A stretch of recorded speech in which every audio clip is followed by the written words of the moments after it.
수업하겠습니다. 안녕하세요. 여러분들 시험 보시느라 고생 많으셨습니다.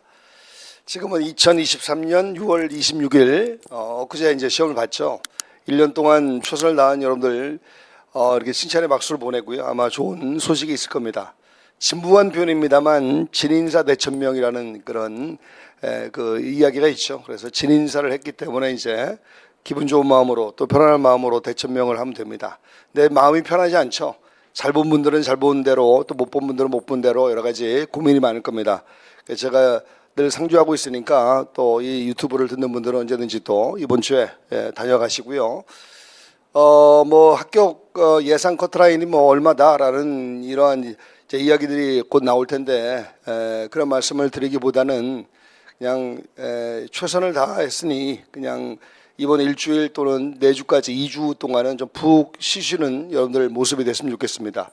최소한도 여러분들한테 그 보상을 좀 해주시라고요. 뭐 신체적, 정신적 보상을 해주시고 그 다음에 7월 15일 날 면접반에서 행복하게 보면 되는 겁니다. 그 다음에 또 현장에도 또 많은 분들이 나와 계시는데요. 또 현장에 나온 분들 여기에 분들이 뭐 시험을 못 봐서 뭐 내년을 대비해서 나오시는 게 아닙니다. 그냥 봤더니 잘 봤는데 할 일 없어서 그냥 집에 있게 뭔가 이렇게 뻑뻑해서 나오셨다고 하더라고요. 잘 오셨다라고 이야기하고 싶고요. 뭐 다른 데 가봤자 뭐 합니까? 그래서 이렇게 잘 나오셨다고 생각이 들고요. 자, 시험장에서 봤더니 오전 과목이 조금 뭐 어려웠다. 그 체감 난이도 측면에서는 좀 어려웠다. 헌법은 작년에 비해서 쉬웠고요. 헌법이야 뭐 작년에 워낙 어려웠었기 때문에 체감적으로 헌법은 쉬웠다고 느껴지지만 국어, 국사, 영어가 좀 어려웠다라고 이야기하기에 좀 거의 내심 걱정을 했습니다. 근데 뚜껑을 까보니까 뭐 아주 그렇게 크게 어려운 건 아니었다라는 생각이 들기도 합니다. 이제 국어가 작년에 문법이 많이 나오는 바람에 좀 어려웠었습니다만 올해는 문법이 한 3문제 정도밖에 안 나오는 바람에 국어가 상대적으로 좀 쉬웠고 쉬웠다 이제 작년보다. 그다음에 뭐 영어 뭐 난이도가 조금은 어려웠다 치지만 그렇게 어려운 게 아니었고, 국사가 또 역대급으로 좀 어려웠다라고 평을 받는데 또 우리의 또 완주를 한 분들은 국사도 뭐 잘 봤다고 생각이 듭니다. 제가 늘 말씀드렸던 게 뭐냐면 1교시가 어려우면 2교시가 쉬울 것이다. 거꾸로 1교시가 쉽다고 느껴지면 2교시가 좀 어려울 것이다라고 예상을 했잖아요. 자, 2교시가 좀 쉬웠습니다. 평이했습니다. 민법도 작년에 비해서 뭐 비슷하거나 좀 한 개 정도 이렇게 쉬웠다라고 평을 할 수 있는 부분이고요. 최신 판례가 많이 나오지 않았다. 최신 판례를 우리가 뒤지게 열심히 연습했는데 최신 판례가 많이 나오지 않았다는 점이 좀 아쉬운 점이 있습니다. 그렇지만 뭐 우리가 예상했던 대로 또 준비했던 대로 뭐 충분히 고득점을 할 수 있었을 거라 생각이 들고요. 그다음에 형사법이 최신 판례가 많이 나왔죠. 최신 판례가 그래도 형사법이니까 뭐 많이 나올 수밖에 없는 영역이고 그래서 다행히 또 형사법도 우리가 준비했던 대로 다 가서 형사법이 아마 오후 4과목 중에서는 가장 쉬웠지 않나라는 생각이 듭니다. 형사법을 다 거의 다 고득점 한 것 같고 그다음에 이제 민법도 뭐 웬만한 분들은 뭐 80점 이상 다 받았다고 생각이 들고요. 그다음에 민소법이 작년에 비해서는 좀 난이도가 좀 있었다. 그 이유는 작년에 워낙 쉬웠기 때문에 그래서 한두 개 정도는 좀 어렵지 않았나 이렇게 생각이 듭니다. 그래도 민소법은 워낙 어려운 과목이다라고 생각하고 들어가기 때문에 또 체감적인 측면에서 그렇게 또 어렵다고 느껴지지 않을 수도 있습니다. 역설적으로. 그다음에 형법이 좀 쉬웠고 그래서 전반적으로 작년에 비해서 뭐 좀 전반적으로 봤을 때 비슷하거나 좀 쉬웠지 않나라는 생각을 해봅니다. 그다음에 오늘 선발 인원 대비해서 이제 여러 가지 합격 커트라인 예상을 하고 있는데요. 저는 말씀을 좀 아끼겠습니다. 그래서 우리 시스템에 들어가면 뭐 예상 커트라인 나오고 그러는데 여러분들이 뭐 이리저리 끼웃거리기보다는 최선을 다했으니까 그리고 또 고득점 한 분들 있죠. 뭐 84점 이상으로 고득점 한 분들은 또 이제 내신 뭐 마킹 실수했을까 여러 가지 고민을 하겠죠. 근데 마킹 실수는 하지 않았을 겁니다. 왜냐하면 여러분들이 그만큼 모의고사를 연습을 많이 했기 때문에 실전에서 실수하는 예들은 거의 없습니다. 그래서 마음 편하게 기다리시고 기도하는 마음 기다리시고 또 점수가 그렇게 그닥 높지 않다 여러분들은 뭐 죄송한 말씀입니다만 플랜 B를 생각하지 않을 수 없는 것이고요. 1년, 2년을 공부해서 여기서 좌절하고 이건 나의 길이 아니다 이렇게 생각하는 것은 어불성설이고요. 다시 한번 도전해야죠. 실제적으로 또 어제 엊그제 그렇게 톡을 보내왔던 분들도 있고요. 그래서 이번 주에 저한테 다녀가시면 플랜 B를 제시할 테니까 그렇게 해서 또 열심히 해서 내년에 또 행복하게 또 법원에 들어가면 되는 것이고요. 올해 못 들어갔다 하더라도 그리고 또 그런 기적의 역사는 늘 써집니다. 그런 기적의 역사의 한 주인공이 됐으면 하는 바람을 갖습니다. 자, 올해 민법 시험을 좀 총평을 좀 하고 가겠습니다. 아까도 잠시 말씀드렸다시피 작년에 비해서는 좀 한 개 정도는 쉬웠지 않나라는 생각을 해봅니다. 그러나 이제 만점 방지용의 지엽적인 판례가 좀 보입니다. 판례 지문이 그 100개 지문 중에 한 서너 개 정도, 두세 개 또는 서너 개 정도는 그 만점 방지용이 있는데 그것이 여러분들이 잘 모르는 판례일지라도 정답을 찍어가는 데는 아무런 문제가 없었습니다.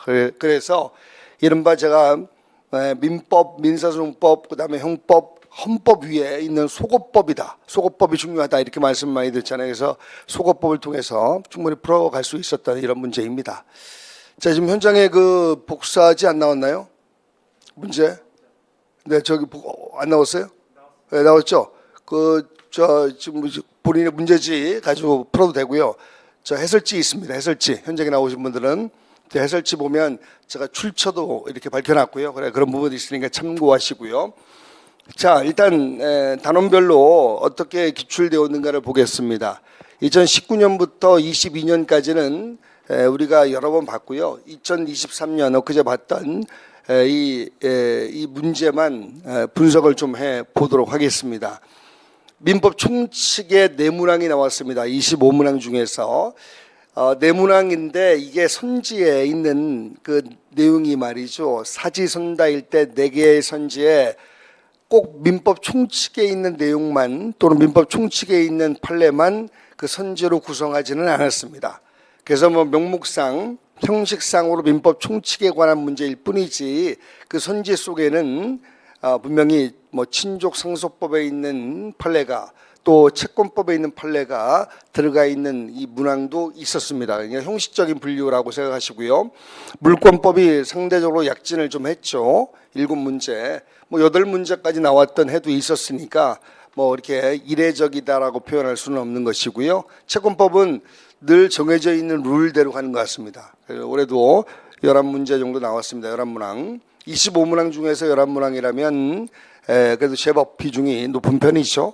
그다음에 친족상속법은 좀 아쉬운 감이 있습니다만 최근에 바뀐 개정법의 내용 또 바뀐 전원합의체 판결 이런 것들이 단 한 문제도 안 나왔더라고요. 아마 그 전에 바뀌기 전에 판례가 바뀌기 전에 아마 문제 풀에서 문제를 이미 뽑아놓은 거 아닌가라는 생각을 좀 해봅니다. 그래서 예전 판례들 옛날 판례들만 좀 나왔었고요.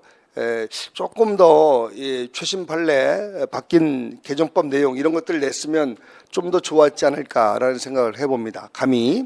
그러나 그분들의 그 생각을 제가 어찌 감히 알 수 있겠습니까? 참새가 봉황의 뜻을 어떻게 알 수 있겠습니까? 그런 면에서는 뭐 이렇다 저렇다 하는 것이 맞지 않는 것 같고요. 그다음에 종합문제라는 것은 아시죠? 선지 여러 개를 구성하는 거. 종합문제도 한 문제 정도 출제가 되었고요. 자, 그다음에 뭐 그래프로 나타난 이 그래프의 비중이고요. 자, 이거야 뭐 아까 나왔던 표로 대체하시면 되는 거고. 그다음에 이제 형식별로 기출 지문을 분석을 해봤더니 총 100개 지문에서 박스 형식이 3문제 나왔습니다만 민법의 박스 형식 3문제는 이제 공식화되는 것 같아요. 작년에도 3문제 나왔고 올해도 3문제 나왔고 근데 선지는 다행히 4개. 또 선지 4개 중에서 뭐 모두 몇 개인가라고 하는 이 3세대 박스 형식이 아니라 1세대 박스 형식이 아니라 이 박스에 주어진 선지에 뭐 기역, 니은, 뭐 니은, 디귿 이렇게 고르기 문제였기 때문에 박스 형식이지만 그닥 어렵지 않는 박스 형식이었다. 그래서 그런 박스 형식은 우리가 매뉴얼을 잡았었죠. 그냥 풀어가기로 선지 5개 이상이면 패스하기로 선지 4개면 또 그런 뭐 1세대 박스라면 풀어가기로 했었지 않습니까? 그래서 충분히 풀 수 있는 박스 형식이었고요. 그래서 박스 형식이 3문제 나왔지만 선지는 총 100개였고요. 100개 선지 중에서 판례를 묻는 지문과 조문을 묻는 지문을 분류를 해봤습니다. 한 개의 지문이 좀 판례도 아니요, 조문도 아니요, 해석론, 그냥 법학 그래서 학문적인 해석론이 나온 지문인데 그걸 판례에다가 집어넣어놨습니다. 제가 그래서 봤더니 조문을 묻는 지문이 9개, 그 다음에 판례를 묻는 지문이 91개가 나왔습니다. 이런 비중은 약간 이례적이라 볼 수 있죠. 보통 8대2 정도 가는데 올해는 9대1로 이렇게 비중을 이렇게 맞췄죠. 이거는 문제 풀에서 은행에서 문제를 뽑는 과정에서 조금 정제되지 않은 이런 면이 없지 않아 있었다라고 생각할 수 있습니다. 조금 더 예년에 비해서 조문 문제가 줄었다는 것은 조금 더 우리가 좀 더 또 연구를 해보고 또 생각을 해봐야 됩니다. 그래서 내년에는 조문 문제가 더 줄 것이다라기보다는 제가 볼 때는 더 늘어날 겁니다. 8대2 정도로 늘어날 겁니다. 또 회귀할 겁니다. 올해는 이례적으로 이렇게 나왔다. 이건 이례적인 모습이라 볼 수 있는 것이고요. 다 박스 형식으로 아까 말씀드렸고요. 늘 공식화된 것 같습니다. 그다음에 사례 형식의 문제는 하나 문제도 안 나왔고요. 그다음에 옳은 것 고르기가 2문제. 옳은 것 고르기가 상대적으로 적었죠. 그래서 옳지 않은 것 고르기가 더 많이 나오는 바람에 난도의 조절에 냄새가 풍기긴 합니다. 자, 그다음에 이제 1번부터 한번 우리가 풀어보겠습니다. 자, 1번은 이건 일책형 문제입니다. 보증 채무에 관한 내용, 이른바 채권법 총론에서 나오는 거죠. 이 보증 채무에 관한 내용은 출제가 제법 많이 되고 있죠. 또 PPT에 지문 맨 끝에 제가 출처를 밝혀놨죠. 몇 페이지, 어디 뒤. 자, 로고스 스벌로우라는 건 조문 판례를 중심으로 그 시마이론 책이 있죠. 그걸 전제로 하는 겁니다. 그래서 그걸 찾아보시고 거기 보면 그 판례가 나와 있으니까 출처를 꼭 보시고요. 현장에 나오신 분들은 그 프린트 있죠. 프린트 보면 나와 있습니다. 그다음에 또 인강으로 유튜브로 듣는 분들은 우리 홈페이지에 이 자료가 올라가 있기 때문에 다운받으시면 됩니다. 자, 기억선지는 많이 봤던 거죠. 보증채무와 주채무의 문제, 부종성도 있지만 독립성도 있다.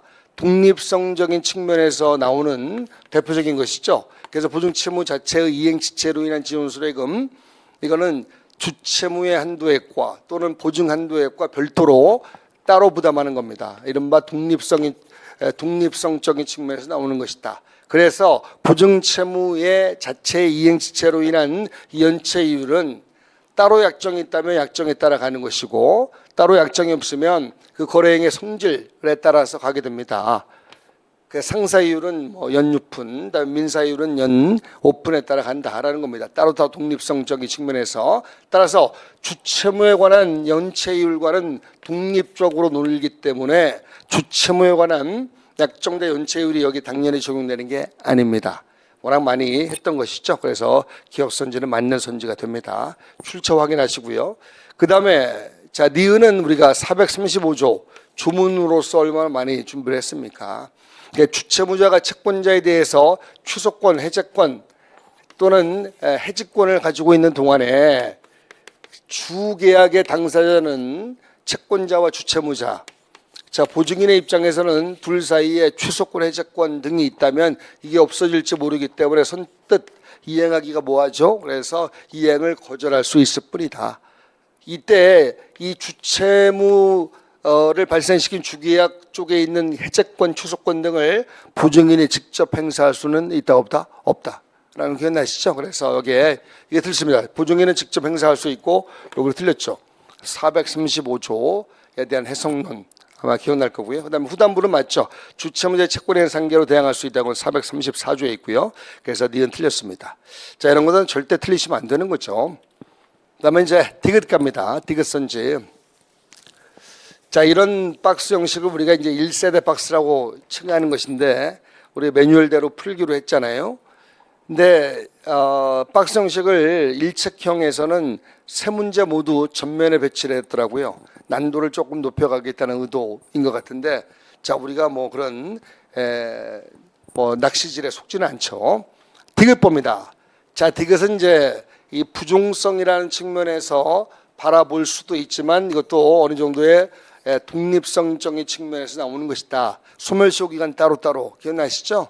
따라서 주채무자 사이에 아무리 10년으로 연장되었다 하더라도 165조에 따라서 3년짜리 1년짜리라도 판결에서 확정되면 10년으로 연장되는 거 알죠?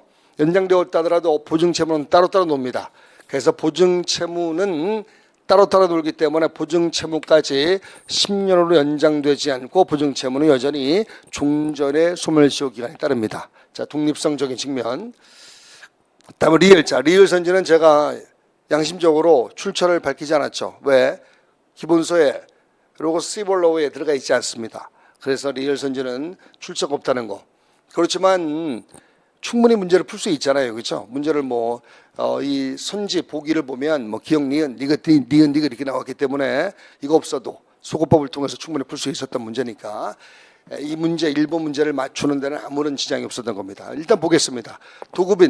도급에서 이제 664조 이하의 도급이 나올 텐데 도급에서 연대 보증인과의 관계에서 얘는요, 여러분들 664조 이하에 나와 있는 도급과 그다음에 485조 두 개의 조문을 같이 알고 있어야만 문제를 풀 수 있습니다. 485조가 뭐냐면 법정대위자의 면책제도입니다. 이때 법정대위자의 면책제도를 할 때 우리가 연대보증인 또는 물상보증인 다 법정대위자 속에 들어간다. 그래서 법정대위자는 언제든지 대위 변제를 하게 되면 채권자가 가지고 있는 채권 및 담보에 관한 권리를 대신 행사할 수 있기 때문에 상대적으로 채권자는 그 담보 보존 의무가 있다라는 거 기억나시죠?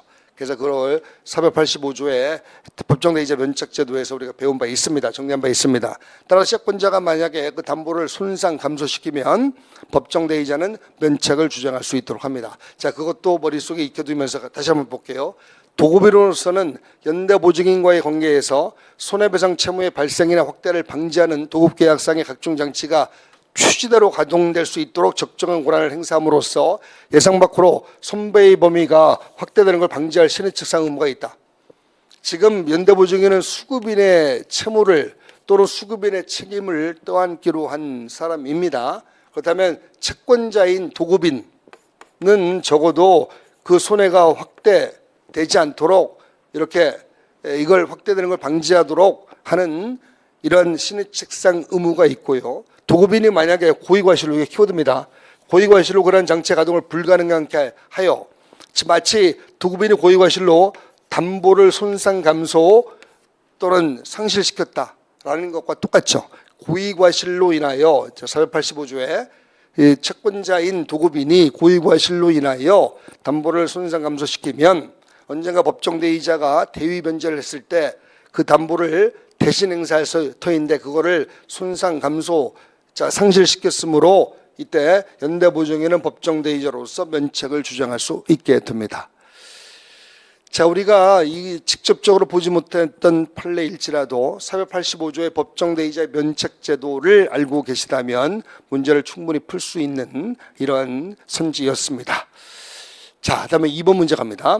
취득시효는 우리가 연습을 많이 했었죠. 자, 1번 선지 여기 출처 확인하시고요. 245조 뒤에 취득시효 쪽에서 했던 것이고 이거는 기출도 한 서너 번 이상 되었던 선지이고요. 그래서 잘 아실 겁니다. 일단 완성 후 케이스 4번이죠. 완성 후에 소유자 변동. 그럼 변동된 소유자에게 취득시 완성을 주장할 수 없다. 이때 그 제3자 변동된 소유자에 해당될 것이냐 제3자에 해당될 것이냐에 관한 문제입니다. 명의탁이 옛날 거 해지되고 새로운 명의신탁 키워드죠. 새로운 명의신탁이 이루어져서 새로운 명의수탁자에게 넘어갔다면 변동된 소유자에 해당됩니다. 제3자에 해당됩니다. 제3자에 해당되면 얘한테는 시효 취득을 주장할 수 없다. 워낙 많이 했던 것이고요. 요거 233면에 보시면 나와 있고요. 2번 똑같이 완성된 후 확인하시고 그렇다면 케이스 4번의 문제고요. 소유 등을 하고 있지 않는 사이에 그러면 아직은 시효 취득자가 소유권을 취득하지 못했습니다. 자, A라고 하고요. 취득시 완성자 그다음에 등기명의 갑의를 하고요. 아직 등기를 갖추지 못한 상태입니다. 그럼 아직은 소유권을 취득하지 못했고요. 이때 부동산에 관해서 제3자 명의의 소유등이 공유되었습니다. 제3자 명의의 소유등이 공유됐고 그다음에 즉 제3자에게 넘어갔다는 겁니다. 잘라놓으시고 제3자에게 정상적으로 등기 넘어가면 얘는 제3자를 상대로 시효 취득을 주장할 수 없게 되죠. 케이스 4번이니까 변동된 소유자에게. 자, 그렇지만 당초에 점유자가 계속 점유하고 있고, 그래서 제가 증안놈 케이스 2차 취득시효 케이스라고 했죠. 연대 넘어간 뒤에라도 20년 동안 또 계속해서 점유했다면 2차 취득시효 완성을 주장할 수 있다 없다? 있다. 아시는 내용이죠. 자, 그러면 이제 3번 선지갑니다. 3번도 여기 출처 밝혀놨죠. 점유 취득시 완성을 이유로 하는 소위 등 청구는 완성 당시에 이 소유자를 상대로 해야 된다. 만약에 이게 또 여러 번 출제되었던 거 아니겠습니까? 1번 선지, 2번 선지, 3번 선지 모두 서너 번 이상 기출되었던 선지 있죠. 그래서 비교적 쉽게 느껴졌을 겁니다. 자, 만약에 이 상태에서 이렇게 되는 겁니다. 갑 이름으로 등기가 되어 있는데 이 등기가 원인무효입니다. 그렇다면 얘는 이쪽을 상대로 직접 소유 등을 구할 수는 없다. 원인무효이기 때문에. 그럼 어떻게 한다고 했죠? 자, 진정한 소유자가 있다면 진정한 소유자를 대위해서 말소 등기 들어가고 그다음에 등기 회복한 다음에 A는 을에 대해서 소유 등을 구한다. 말소 등기 대위해서 들어가는 거 기억나죠? 그래서 일단은 시효추태한 대위하여 진정한 소유자를 대위하여 말소 등기를 구하고 다시 진정한 소유자를 상대로 소유 등을 꼭 기억해 두셔야 합니다. 무효인 등기를 갖고 있는 자를 상대로 취득시 완성을 이유로 하는 소유 등을 구할 수는 없다. 꼭 기억을 좀 해두시고, 그다음에 이제 4번 선지갑니다. 부동산에 관한 점유 취득시효가 완성되었다 하더라도, 자, 취득시 완성되었습니다. 아직 등기를 경유하지 못했습니다. 그래서 아직 소유권을 취득하지 못했습니다. 얘가 아직 등기를 경유하지 못했다. 그래서 아직은 소유권을 취득하지 못했다 하더라도 취득시효 완성으로 인하여 A는 분명히 소유권을 취득할 지위에 있죠. 그리고 이 점유는 정상적인 점유이고 따라서 점유로 인한 부당이득을 반환할 필요가 있다 없다? 없습니다. 그래서 어떻게 보면 점유로 인한 부당이득 반환 구할 수도 없고 반환할 필요도 없고, 제가 또 여러 번 연습했죠. 연습을 많이 했으니까. 자, 그래서 2번 문제는 그닥 어렵지 않은 문제였습니다. 저 뒤에 프린트 있으니까 프린트 받아서 할 수 있도록 하고요. 그다음에 3번 선의취득. 자, 선의취득 문제는 뭐 나오기를 바라했었던 거 아니겠습니까? 뭐 비교적 쉬운 문제였고요. 자, 이것도 물권법에 관한 문제였죠. 자, 기억도 우리가 얼마나 많이 했습니까? 또 기출도 서너 번 이상 기출되었던 것이고요.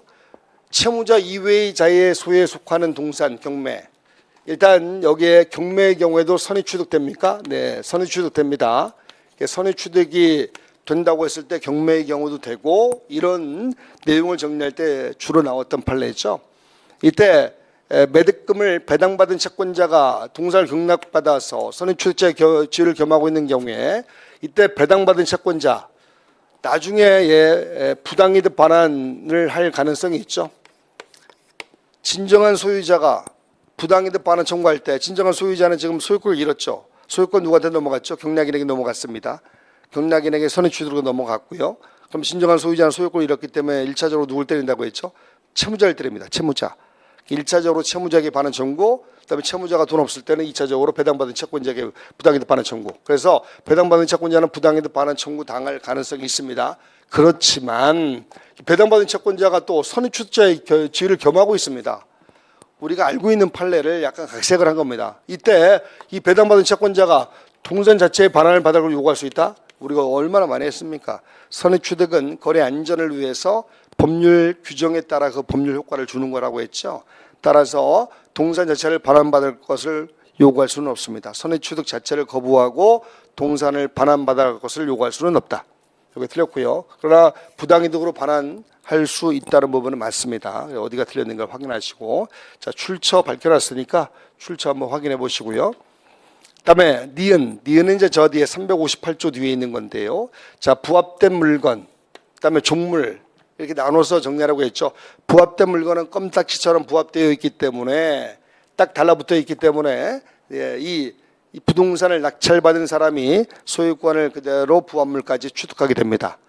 358조에 따르면 저당권의 효력은 부합물 및 종물에 미친다라고 되어 있지 않겠습니까? 그래서 껌딱지처럼 붙어있는 부합물도 그대로 넘어가게 되고 소유권을 취득하게 됩니다. 이때 뒤에 부분 볼게요. 부동산 소유자가 아닌 다른 사람 소유에 속할 때의 종물의 문제. 자, 종물은 동일인 소유가 필요하죠. 그죠? 종물도 원래 저당권의 효력이 미치고 저당권 실행 경매에 들어가면 경락인이 종물에 관한 소유권도 취득하게 되죠. 근데 지금은 다른 사람 소유이기 때문에 종물이라 볼 수 없는 상황입니다. 동일인 소유가 아니기 때문에 따라서 종물이라 할 수 없다면 당연히 여기에 저당권의 효력이 미치는 게 아니고 따라서 경락인이 종물까지 당연히 소유권을 취득하는 게 아닙니다. 노면 물건이니까. 그렇지만 만약에 선의취득을 할 수 있다면 경락인이 종물의 소유권을 취득할 수도 있죠. 적어도 선의취득이 되려면 경매 목적물 평가되었고 and 플러스 그다음에 선의무과실 요게 두 개가 플러스 되어야 된다고 했죠. 부합물과 달리. 그래서 선의취득의 요건을 구비해야 됩니다. 자, 그다음에 이제 디귿 갑니다. 자, 디귿과 리을도 많이 했던 선지죠. 250조와 251조에 나와 있는 거 출처 확인하시고요. 여기에 키워드는 위탁물 횡령. 250조와 51조에 도품 유실물의 특례가 나오지 않습니까? 도품 유실물의 특례에서 도품이라는 것은 도자들하는 절도와 강도를 가리키죠. 위탁물 횡령이나 사기와 같은 경우는 여기에 해당되지 않습니다. 박스 형식이지만 쉬운 박스 형식이었죠. 그다음에 리얼 251조 공개시장 또는 동종류의 상품을 판매하는 상인으로부터 매수할 때는 그 오픈마켓이라는 공개시장의 그 공신력을 위해서 자 이쪽에는 적극적으로 대가 변상의 청구권을 인정한다고 했잖아요, 그죠? 그래서 이 대가 변상이라는 것은 단순히 항변권만을 인정하는 것이 아니라 적극적으로 대가 변상 청구권이 있다는 의미이다. 그래도 연습 많이 했었죠. 비교적 쉬운 부분이고요. 그다음에 이제 4번 갑니다. 주통권. 자, 물권법의 문제가 계속해서 반복하고 있죠. 2번, 3번, 4번이 다 물권법의 문제입니다. 물권법이 약지라고 있다. 아까 총 몇 문항 나왔다고 했죠? 7문항 나왔었죠. 자, 주통권도 이것도 지금까지 뭐 얼마나 많이 나왔습니까? 거의 상린관계에서 소유권 파트의 상린관계에서 가장 많이 나왔던 부분 중에 하나이고요. 그래서 주통권도 우리가 기출문제집을 통해서 연습도 많이 했고 또 기본서를 통해서 연습을 많이 했었죠. 자, 하나씩 보겠습니다. 일단 주통권은 크게 두 가지가 있죠. 219조에 유상, 손해보상을 해주는 유상 일반적인 주통권이 있고 220조의 일부 양도와 공유물 분할로 인한 무상 주통권이 있습니다. 볼게요. 주통권은 맹지죠, 맹지. 딱 가두리 되어 있는 맹지의 소유자가 공로로 나가기 위해서 어쩔 수 없이 주변 토지를 이용할 수밖에 없는 이런 권리잖아요. 그래서 이건 항상 그 현재 이용법이 그런 상황이니까 할 수 없이 이렇게 주통권을 인정하는 겁니다. 따라서 항상 특정한 장소로 고정되어 있는 게 아닙니다. 용법이 바뀌면 이용 상황이 바뀌면 주통권은 변화가 될 수 있는 부분이 있습니다. 소멸되거나. 그래서 항상 특정 장소 고정되어 있는 건 아니고 이 점에서 지역권과 다르고요.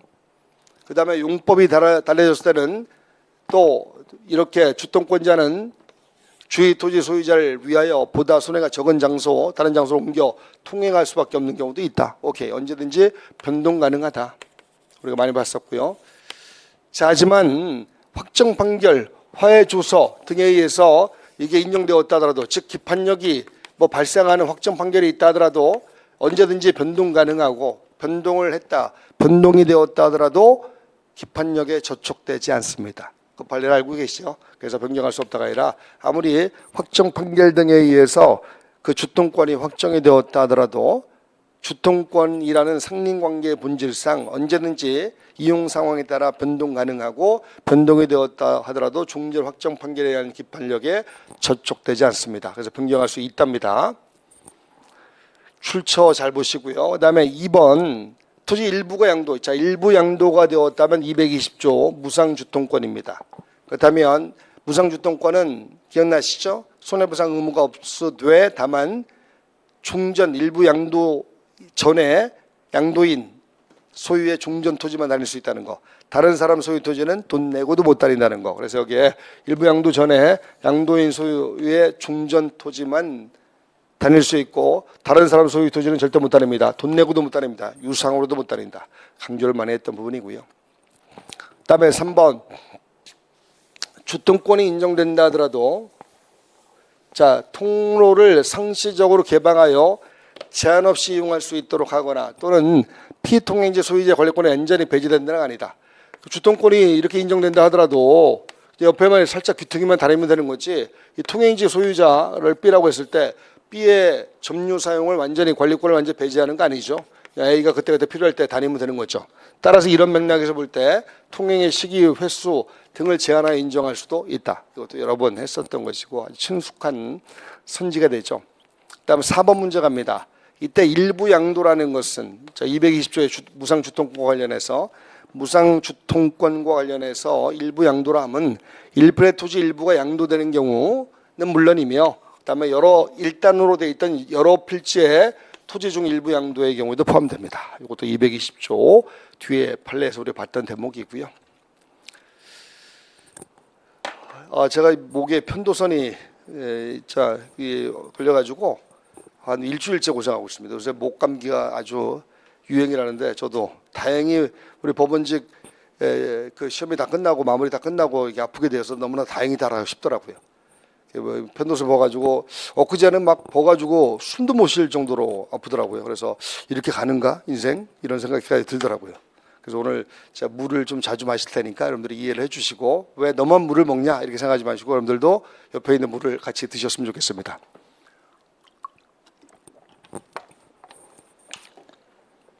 자, 그다음에 이제 5번 갑니다. 야, 어떻게 1번부터 5번까지 사이에 박스를 세 문제나 배치했습니까? 그래서 일책형을 풀었던 분들은 민법만 놓고 볼 때 굉장히 좀 당황하지 않았을까라는 생각이 듭니다. 근데 제가 또 이 문제 푸는 요령 매뉴얼을 말씀드렸죠. 그냥 일단 박스 형식은 뭐 유보하고 가든지 뭐 이렇게 풀고 가든지 하라고 이렇게 그래서 그런 매뉴얼대로 갔으면 뭐 어렵지 않았을 겁니다. 자, 법지죠. 법정이상권 이것도 연습 많이 했던 것들입니다. 그래서 그닥 어렵지 않게 느껴지죠. 다시 한번 총평을 하자면 작년에 비해서 한 문제 정도 쉬웠다 아니면 좀 뭐 비슷했다라고 볼 수 있습니다. 좀 쉬웠던 느낌이 있습니다. 강제경매라면 뭐 무슨 법지죠? 관법지죠. 관습법상의 법정이상권 관법지의 문제이고요. 이때 동일인 소유에 속하였다가 소유자를 달리해야 되는데 동일인 소유에 속하였다는 판단의 기준 시점에 관해서 강제경매의 경우에는 압류 요력이 발생한 때 그 전에 가압류 걸려있다면 가압류 요력 발생 시 그 다음에 가압류 이전에 또 저당권이 걸려있다면 저당권 설정 당시로 간다. 아마 이 대목 기억날 겁니다. 그래서 여기 보면 아무리 아니나 다를까 가압류 있기 전에 저당권이 설정되어 있다가 그 다음에 강제경매 들어갔습니다. 저당권 실행경매라면 366조의 저법지가 되겠지만 지금은 강제경매로 인해서 넘어갔기 때문에 관법지가 될 수밖에 없고 이 경우에도 자 이전에 저당권이 설정되었었기 때문에 그 동일인 소유에 관한 판단 여부는 압류 요력 발생 시 아니고요. 가압류 요력 발생 시 아니고요. 그 전에 설정되어 있던 저당권 설정 당시입니다. 그다음에 니은 갑니다. 니은도 많이 했었잖아요. 자 관법지는 적어도 건물 철거 특약이 없어야 됩니다. 건물 철거 특약이 없을 것이라는 요건이 하나 더 들어가죠. 그래서 여기에 건물 철거 특약이라는 것이 소극적 요건이 되는 이유는 이렇다 우리가 많이 했던 것이고요. 철거 특약이 없을 것. 이때 건물 철거 특약이 있어서 관습법상의 법정이상권을 배제하는 이러한 경우가 되려면 적어도 건물을 철거함으로써 토지의 계속 사용을 그만두고자 하는 이런 표현 아주 신속하죠. 이런 표현이 있어야 됩니다. 그다음에 디귿 이거 얼마나 많이 했습니까? 토지 공유자 1인 건물 공유와 토지 공유를 나누어서 가자. 토지 공유자 1인 나오면 저거는 법지가 성립하지 아니한다. 왜? 만약에 이 토지 공유자가 이렇게 두 명인데 여기에 갑이 자신의 건물을 짓고 있다가 이거를 동일인 소유로 보고 나중에 관법지가 성립한다고 본다면 토지 공유자 나머지 공유자 을은 자신의 의사에 기하지 않고 법정 이상권의 부담을 떠안는 셈이 되죠. 그래서 토지 공유자 케이스에서는 법지가 성립하지 아니한다라고 딱 찍어버리라고 했죠. 만약에 저 토지 공유자가 아닌 건물 공유자라면 관법지가 성립하고 또는 토지 공유의 경우에도 구분 소유적 공유라면 이때는 관법지 성립하고 자 우리가 유형별로 딱 나눠서 갔죠. 이런 건 딱 앞에 저 키워드 동그라미 땅 치고 빵 뒤에 가서 빨리빨리 풀어가는 겁니다. 자 리을 최초에 이것도 얼마나 많이 우리가 풀었습니까? 기출문제집에 이것 또한 대여섯 번 나왔을 겁니다. 채취권 행사에 따라서 건물에 대한 양도만 취소된다. 건물 채취에 따라서 취소됐을 때 진정으로 다시 채무자 소유로 돌아가는 게 아니라고 했죠. 수익자의 소유에 남아있는 채로 채권자로 하여금 경매를 붙이게끔만 운용되어지는 것이 채권자 추소권입니다. 따라서 이거는 동일인 소유했다가 소유자를 달리하는 경우가 아닙니다. 소유권이 완전히 복귀되는 게 아니라고요. 그래서 이거는 동일인 소유에 속하였다가 소유자가 다른 경우에 해당되지 않습니다. 채취권 행사에서 채권자 추소권의 제도의 취지를 생각하시면 된다고 말씀드렸고 또 많이 풀었던 거고요. 다음 6번 갑니다. 상속. 자, 1번도 제가 양심적으로 출처를 밝히지 않았죠. 자, 기본소에 없는 겁니다. 자, 6번 문제가 조금은 까다롭지 않았을까라는 생각이 듭니다. 그러니까 6번은 뭐 만점 방지용이라고 생각하시고 이런 문제가 있다면 뭐 풀다가 잘 모르면 패스하면 되는 겁니다. 그렇다고 뭐 92점, 88점, 96점 맞는데 무슨 지장이 있겠습니까? 자, 1번을 보시면 이제 우리가 못 봤던 선지입니다. 내년에 만약에 여러분들 후배들이 시험을 볼 때 이 지문이 또 나온다면 후배들은 맞추어야 됩니다. 뭐 여러분들이야 뭐 브리타로서 이런 선지에 대해서 좀 당황하셨겠지만 그러나 이제 나중에 곰곰이 살펴보면 별거 아니라는 생각이 들기도 할 겁니다. 자, 보험계약자가 피보험자의 상속인을 보험 수익자로 하여 맺은 생명보험계약이라든가 자, 그래서 보험계약자가 있고 자, 보험계약자가 아버지라고 할게요. 그 다음에 피보험자, 보험을 통해서 보호를 하고자 하는 자, 보험사고, 그러니까 피보험자가 자 있고요. 그 다음에 피보험자의 상속인을 자, 이 보험 수익자로 해서 그 다음에 이제 여기 보험자 있고 보험자는 이제 보험회사라고 생각하면 되고요. 자, 이때 상속인을 보험 수익자로 해서 생명보험 이런 계약을 체결했습니다. 이때 피보험자의 상속인은 피보험자의 사망이라는 보험사고가 발생했을 때 이때 보험 수익자의 지위에서 얘는 이쪽으로 보험사, 보험회사, 보험자 내지 보험 회사를 상대로 보험금 지급 청구권을 행사합니다. 보험금 지급 청구권 이렇게 청구권을 행사하게 됐죠. 자, 이런 그림을 잘 보시고 자, 이때 이 보험금 지급 청구권은 보험 수익자의 지위에서 보험자에 대해서 보험자라는 건 보험회사입니다. 보험금 지급을 청구할 수 있고 이 그림이에요. 보험 수익자의 지위에서 보험자를 상대로 보험금 지급 청구권을 행사할 수 있다. 이 권리는 상속재산이므로 아닙니다. 지금 여기 볼게요. 자, 피보험자 그다음에 여기 자식이라고 했을 때 이 자식이죠. 이분이 이 피보험자의 사망으로 인하여 보험 수익을 하게 되고 보험 수익자의 지위에서 자기의 독립적인 독자적인 지위에서 보험 수익자의 지위에서 보험자를 상대로 청구할 수 있는 권리지 피보험자가 취득한 권리를 상속받는 게 아닙니다. 지금 그림상 그렇잖아요. 그죠? 피보험자의 지위를 상속받아서 이 사람이 이 상속 재산으로서 행사하는 게 아니고 보험 수익자라는 독자적인 지위에서 자신의 고유의 지위에서 지금 취득한 이러한 권리가 됩니다. 따라서 자신의 고유한 지위에서 취득한 권리이기 때문에 상속 재산에 속하지 아니함이 분명하죠. 그래서 여기 이 그림을 좀 생각하시 그림을 잘 그려놓고 이거는 상속 재산에 속하지 않습니다. 상속 재산에 속하지 않기 때문에 뒤에 보험 수익자로 지정된 상속인 중 1인이 자신에게 귀속된 보험금 청구권을 포기하면 포기한 부분은 다른 상속이 귀속된다. 이건 1043조의 내용인데 만약에 상속 재산이라면 그 중에서 한 공동 상속인 중 한 사람이 만약에 포기했다면 그 자가 받을 상속분은 다른 사람에게 귀속되겠죠. 근데 이거는 처음부터 상속 재산이 아닙니다. 자, 큰 이 그림 이렇게 그려놓으시고 갈 수 있도록. 그래서 1번 못 봤던 선지이지만 이런 내용으로 구성되어 있는 겁니다. 자, 실전에 그 긴장된 상황에서 자, 이게 이렇게 그림이 그려지면서 완벽하게 저것이 머릿속에 들어온 분들은 단 한 분도 안 계실 겁니다. 그렇지만 이거 없이도 다른 걸 가지고 문제를 충분히 풀 수 있다. 아니면 이 문제를 뭐 막말로 틀려도 좋다 이런 식으로 접근하면 되는 겁니다. 만점 맞지 않아도 96, 92점만 맞아도 얼마나 따스합니까? 그다음에 자 2번 선지는 우리가 많이 봤던 거죠. 이른바 이해상반행위. 상속재산분할 협의는 921조에 해당하는 이해상반행위입니다. 따라서 미성년자 각자마다 뭐가 필요하죠? 특별대리인 선임이 필요합니다.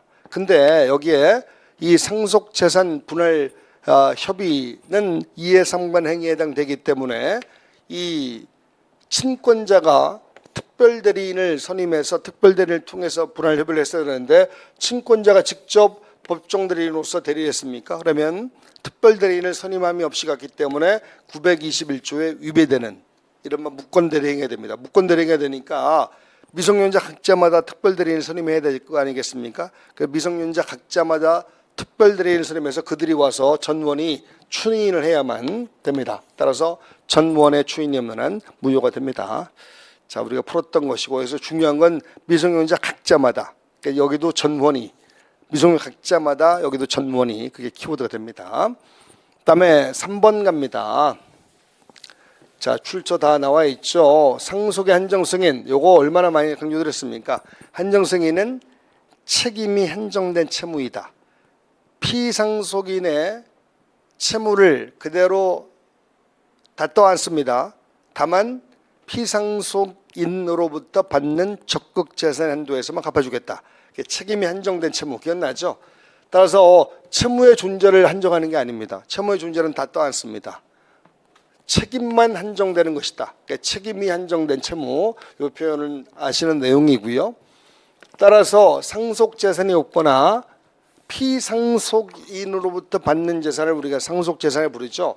상속재산이 없거나 상속재산에 이 상속채무의 변제 부족하다 하더라도 자기의 고유재산은 노터치입니다. 그래서 자, 이 노터치이기 때문에 이 상속인을 보호하기 위한 제도가 바로 상속의 한정승인이죠. 자, 그렇지만 채무는 다 떠안는 겁니다. 그래서 판결을 때릴 때 상속채무 전부에 대해서 이행 판결을 선고합니다. 다만 집행만은 상속인의 고유재산에 대해서는 집행할 수 있다 없다. 그래서 집행만은 이렇게 이행 판결 주문에 상속재산의 한도에서만 집행할 수 있다는 취지를 명시하게 됩니다. 그래서 3번 맞고요. 자, 이거 다시 한번 보면 이거 기억나죠? 자, 이렇게 을이 상속인이고 피상속인이고 얘 고유재산이 뭐 이런 재산들이 있습니다. 이렇게 되어 있을 때 이 갑의 채무를 다 떠안습니다. 모든 채무를 다 떠안습니다. 다만 갑으로부터 받는 적극재산의 한도에서만 채무를 변제하겠다는 걸 조건으로, 이게 상속의 한정승인 아니겠습니까? 1028조 이하에 나와 있는 거. 따라서 갑의 채무를 떠안기 때문에 A라는 상속채권자가 이 갑에 대해서 채권을 갖고 있다가 갑의 채무가 을에게 내려오기 때문에 이제 얘를 상대로 소송을 걸게 되고, 이때 이행 판결은 채무 전부에 대해서 이행하시오라고 이행 판결을 선고합니다. 다만 이행 판결에 의해서 강제 집행은 요 상속 재산에 대해서만 강제 집행 들어갈 수 있고, 요 재산에 대해서는 강제 집행 들어갈 수 있다 없다. 그래서 다시 보면 맨 끝에 전부에 대해서 이행 판결을 선고하되 다만 집행만은 이 상속 재산의 한도에서만 집행할 수 있도록 상속의 한정승인의 전형적인 내용을 담고 있는 것이죠. 그다음에 4번. 자, 4번도 많이 했었죠.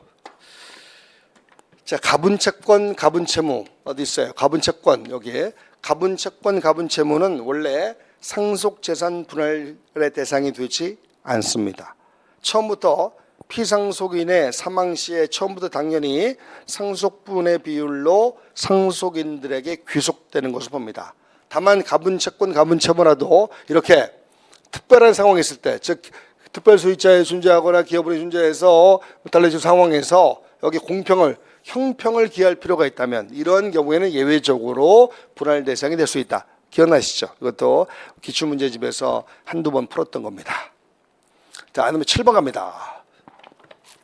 7번이 이제 약간의 조금 어려움이 있을 수도 있던 문제였습니다만 또 6번에 비해서는 뭐 그닥 어렵지는 않았고요. 일단 2번 선지부터 볼게요. 2번 선지는 조문이죠. 조문 102조. 물건의 사용 대가로 받는 금전 기타 물건 법정과실. 그다음에 존속견의 일수의 비율로 취득. 이게 뭐 조문인지 판례인지 똥인지 된장인지 모르면 안 됩니다. 먹으면 다 좋다고 다 먹으면 안 되는 겁니다. 그다음에 일부 볼게요. 토지 개수 이것도 많이 했잖아요, 그렇죠? 건물의 개수와 토지의 개수는 다르다. 또 건물의 특정과 토지의 특정은 다르다. 토지는 공적인 한계선, 공적인 부분. 그래서 토지의 지적 공부라는 게 중요하다. 지적도라는 이런 지적 공적 장부가 중요하게 기능하고요. 그다음에 한 필지, 두 필지, 필수를 기준 잡습니다. 그래서 만약에 수필에 여러 필의 토지를 분할하여 등기하려면 먼저 지적도라는 지적 공부상의 분필 절차를 밟고 그것에 따라서 이제 분필 등기를 해야 됩니다. 그래서 지적법이 정하는 바에 따라 지적 공부에 따라서 먼저 등록하고 지적 공부가 중요하니까 그렇죠? 그다음에 그것에 따라 등기가 이루어집니다. 따라서 설사 등기부에만 분필 등기가 실행되었다 하더라도 분필의 효과가 반드시 바로 발생하는 거 아닙니다. 왜? 지적 공부의 등록이 분필 등록이 먼저 되었어야 되는 거니까 등록이 먼저 되고 등록을 마쳐서 등기를 해야 되는데 등기가 먼저 이루어졌다. 그러면 분필의 효과가 발생할 수가 없죠. 등록을 먼저 한 다음에 가야 되니까. 자, 그래서 이 분필 등기는 잘못된 등기가 됩니다. 그래서 무효가 되는 거죠. 등록을 먼저 한다는 거. 뒤에 있는 부분이 좀 생소함이 느껴지지만 뭐 생소한 게 아닙니다. 우리가 알고 있는 내용이고요. 그다음에 3번 선지 갑니다. 3번 선지는 358조 뒤에 있습니다. 여기에 357조 참 근저당 쪽에 뒤에 붙어 있는 판례입니다. 이 판례는 우리가 정리할 때 뭐 깊숙하게 정리하지는 않았던 판례라도 뭐 한두 번 이렇게 봤던 분들은 쉽게 풀어갈 수 있었을 겁니다. 예전에 아주 오래전에 한번 기출 한번 되었던 것이고 최근에는 기출이 그렇게 많이 되었던 판례가 아닙니다. 생소한 판례가 아니라 여기 출처 있죠. 출처 보시면 됩니다. 키워드는 뭐냐면 은행과 근저당권 설정자 사이에 이른바 채무자 있죠. 설정계약을 체결할 때 은행의 여신 거래로부터 즉 돈 빌려주는 거래로부터 생긴 모든 채무를 담보하기로 하는 포괄 근저당권. 자, 이 포괄 근저당권은 근저당권보다 조금 범위가 넓죠. 자, 포괄 근저당권에 포인트를 잡지 말고 여기에 문헌이 기재되었다 어디에 근저당 설정 계약서에. 이때 계약서는 민소법적으로 대표적인 처분문서죠. 그러니까 처분문서에 해당됩니다. 아무리 부동문자로 인쇄화되었다 하더라도 보통은 다 부동문자로 인쇄화되어 있죠. 은행에서 이 소비대차 계약서나 저당권 설정 계약서를 내밀 때 다 무도문자로 다 인쇄화되어 있지 않겠습니까? 그럴지라도 그 설정 계약서는 분명히 처분문서입니다. 처분문서라면 진정 성립이 인정되면 강력한 증거력을 발휘하죠. 강력한 증거력을 발휘하기 때문에 존재와 내용을 인정할 수 있다. 자, 요 뒤에 요 페이지 321면에 보면 이 판례가 나와 있고요. 또 민소법을 알고 계시다면 처분문서의 그 증거력을 알고 계시다면 뭐 또 문제를 풀 수 있는데 지장 없을 거고요. 그다음에 이제 4번 갑니다. 종합 문제죠. 7번은 이른바 종합 문제. 상속에 관한 판례가 또 하나 붙어 있죠. 이거는 우리가 많이 풀었던 거잖아요. 상속 포기 신고서를 냈습니다. 자, A, B, C가 상속이 있는데 말이죠. C에게 몰아주기로 해서 A, B가 포기를 했습니다. 근데 포기는 상속 개시 있음을 한 날로부터 3개월이라는 그런 고려기간 내에만 할 수 있지 않겠습니까? 근데 그 기간을 초과했습니다. 초과했다면 상속 포기의 효력은 없습니다. 왜? 그 기간 내에만 하게 돼 있기 때문에. 그렇지만 포기의 효력은 없지만 A, B, C 사이에 C에게 몰아주기로 하는 상속 재산 분할 협의로는 볼 수 있다 없다? 있다. 이거 여러 번 풀었었죠. 그래서 이거는 상속 재산 분할 협의로 볼 수 있다. C에게 몰아주기로 하는. 그래서 한 사람에게 몰아주기로 하고 갑이 다 취득하고 나머지 상속인들은 전혀 취득하지 않기로 하는. 이것도 우리가 기출문제집을 통해서 한번 대여섯 번 이상은 풀었지 않을까라는 생각이 듭니다. 그다음에 8번 갑니다. 채권의 추속권. 여실히 채권의 추속권이 또 출제가 되었군요. 채취는 쉬우면서도 어렵기도 하고 뭐라고요? 어려우면서 어렵다고요? 그래서 뭐 어려우면서 어려울 수도 있지만 쉬우면서도 어려울 수도 있는 거잖아요. 자, 요거는 조 408면 그 주문 판례집에 408면 보면 나오는 판례인데 제가 설명을 아마 심화 이론 때 한번 드리고 마무리 때는 저거를 분량을 줄여가기 위해서 그냥 넘어갔을 겁니다. 근데 이제 그때 심화이론 때 설명을 할 때 들었던 분들은 아마 이게 기억날 텐데 이거를 제가 말씀드렸어요.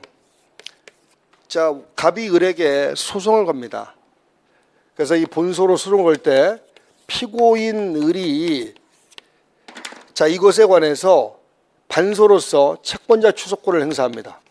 채취권을 행사해서 이제 채취권이 인용되어지는 상황입니다.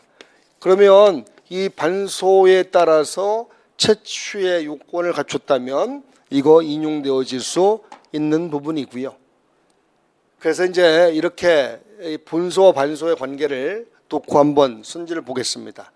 원고가 매매계약 등 법률행위에 기해서 소유권을 취득했음을 전제로 해서 피고를 상대로 목적물 반환 청구 등 일정한 청구를 할 때 원고 갑이 을에게 피고는 원고의 소유권 취득 원인된 행위가 사회 행위에 해당됨을 이유로 취소되었다고 다투면서 반소로서 소유권 취득 원인된 행위에 사회 행위를 이유로 원상 회복을 구하고 있는 겁니다. 이럴 때 이 반소 청구로 행사한 채취권이 요건을 갖추고 있다면 반소 청구를 인용할 수 있습니다. 그래서 여기에 반소 청구를 이용할 수 있다. 그래서 반소 청구가 인용되면 본소 청구에 영향을 주죠. 그래서 본소 기각을 구할 수도 있다라는 겁니다. 자, 이 내용인데 자, 여기 분명히 나와 있고요. 추심 판례이기도 하죠. 그다음에 2번 선지 갑니다. 2번 선지도 제가 여러 번 강조를 드렸습니다. 기출이 많이 되었던 판례는 아닙니다. 여러분 가액배상할 때 기억나죠? 이렇게 보면 가액배상을 구할 때 피보존 채권액의 범위 내에서만 가액배상한다는 거. 가액배상은 채무자한테 줍니까? 채권자에게 줍니까? 채권자에게 주는 거잖아요. 그렇죠? 채권자에 줄 때 피보존 채권액의 범위 내에서만 그렇게 간다. 그다음에 이제 뭐 피보존 채권의 범위 내에서만 갔을 때 그래서 갑이 나중에 뭐 상계 처리함으로써 다른 채권자에 비해서 우선 변제를 받는 꼴이 된다 하더라도 그건 어쩔 수 없는 조치이다라고 말씀을 드렸었고요. 일단 보겠습니다. 여러 개의 소송이 여러 명의 채권자에 의해서 걸려져 있습니다. 이게 채권자 대위권이라면 중복 소송으로 부적법 각하되죠. 그러나 채권자 취소권이기 때문에 여러 명의 채권자가 동시에 채권자 취소 소송을 걸 수 있다. 왜? 이 채권자들이 갖고 있는 피보존 채권액이 다 다르기 때문에 자신의 피보존 채권액의 범위 내에서 가액배상을 받을 수 있을 터인데 피보존 채권액이 다 다르죠. 갑이 갖고 있는 갑다시가 갖고 있는 갑투다시 갖고 있는. 그래서 여러 명의 채권자들이 채권자 취소 소송을 걸 때는 중복 소송에 해당되지 않습니다. 채대권과 다른 점 생각하시고 이때 각 소송에서 채권자 청구에 따라서 취소 및 원상회복을 구하는 판결을 선고할 때 가액배상을 주로 할 거고요. 이때 가액배상을 할 때는 각 채권자의 채권액에 비례하여 이렇게 나누지 않고 자신이 갖고 있는 피보존 채권액 전액에 대해서 다 가액배상을 명하는 판결을 선고하게 됩니다. 각 갑과 갑다시, 갑투다시가 채권액에 비례해서 얼마 비례해서 나누어서 받는 게 아니고 이렇게 청구한 피보존 채권액 전액에 대해서 다만 이제 중복되는 범위 내에서는 그 다음 뒤에 있는 자들은 이제 거부하겠습니다만 일단 각 채권액에 비례해서 받는 게 아닙니다. 피보존 채권액 전액에 대해서는 다 받을 수 있다. 전액의 반환을 명해야 됩니다. 이거 강조 많이 드렸었죠 제가. 그러나 기출은 많이 되지 않았기 때문에 약간은 좀 생소하게 느껴졌을지도 모릅니다. 자, 그다음에 이제 3번 갑니다. 채권자 취소권은 채무자의 사회 행위를 채권자와 수익자, 전득자 사이의 상대적 취소, 이른바 상대적 무효죠. 아시는 내용이고, 그다음에 일탈된 재산을 회복하여 강제 집행이 가능하도록 하는. 그다음에 이때 가액배상을 하는 경우에는 가액배상 이행 상대방은 채권자, 원물을 벌하는 채무자, 그다음에 가액반환은 채권자에게. 요거는 뭐 여러 번 우리가 했던 지문이고요. 쉬운 지문이고. 자, 그다음에 4번. 자, 4번도 기출이 많이 되지 않았기 때문에 4번 바로 위에 있는 판례가 기출 많이 되었지 4번은 기출이 많이 되지 않았기 때문에 여러분들이 좀 생소해 보이지만 이것도 이 기본소에 들어가 있는 것이고 이 조세 채권에 기해서 이 세무공무원 쪽에서 그 조세 채권의 추심 및 이 보존 업무를 담당하는 공무원이 안날을 기준으로 한다는 그 판례 바로 밑에 있는 판례입니다.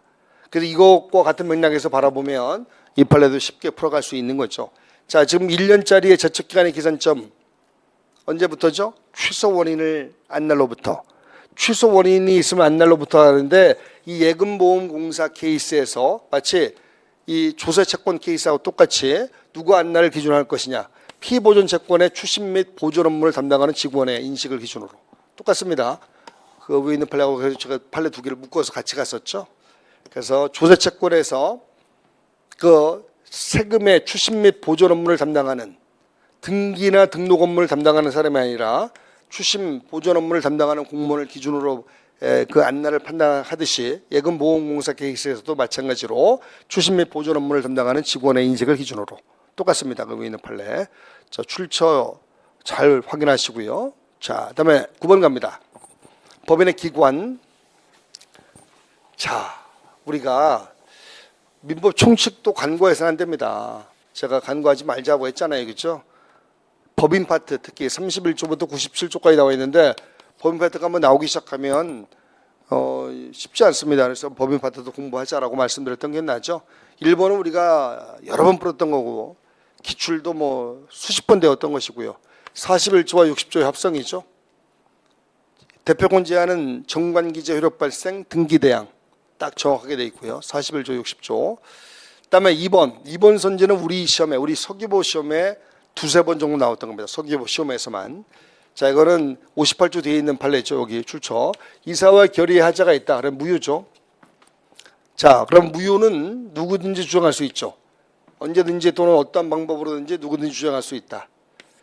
그다음에 어떠한 방법으로든지 주장할 수 있기 때문에 소송을 통해서 무효 확인 소송을 통해서 자, 이렇게 무효를 주장할 수 있고 이때 자, 무효 소송의 판결 효력은 대세적 효력이 있다. 대세적 효력은 가사 소송일 때만 발생합니다. 세상을 향한 효력.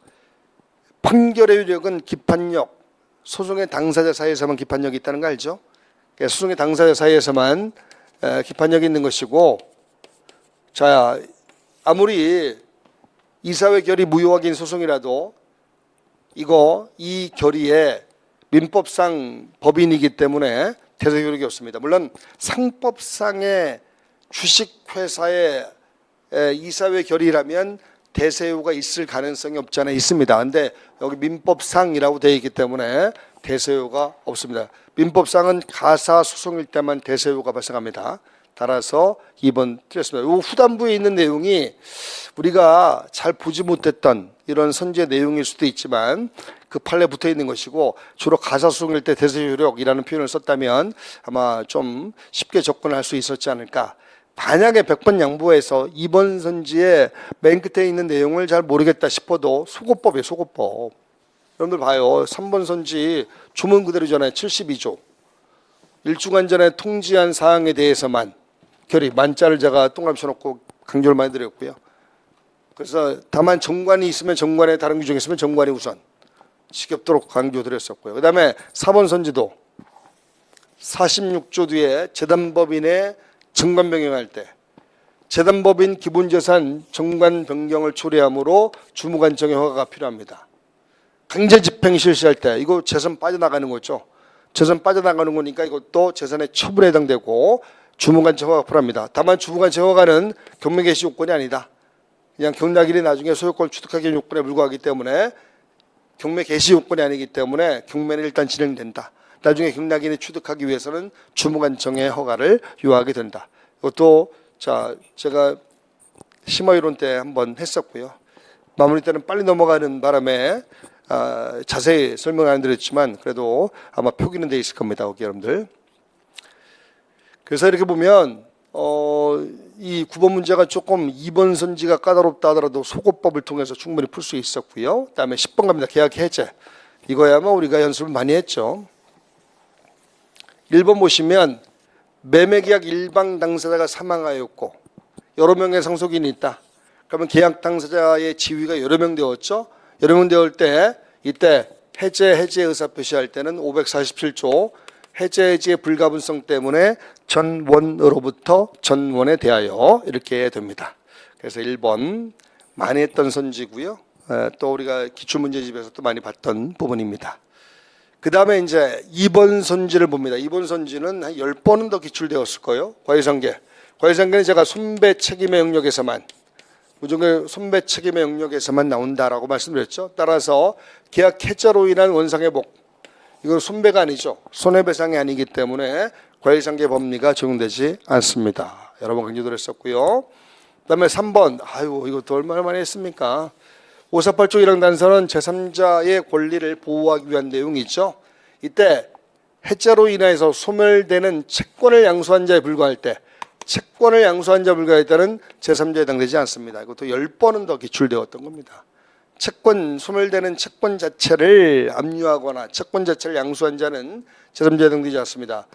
의사표시 쪽과 다르다고 했죠. 의사표시 쪽은 선의의 제3자에게 대항하지 못한다라고 함으로써 선의의 제3자만 보호하기 때문에 넓게 채권을 양수한 자도 포함시키지만, 이쪽에 548조 1항 단서에 나와 있는 계약 해제 쪽은 선악을 묻지 않고 보호하기 때문에 여기서 스스로 뭔가 제한하는 작업을 합니다. 그래서 채권을 양수한 자는 여기 포함되지 않도록 이렇게 해석을 하고 있죠, 우리 판례가.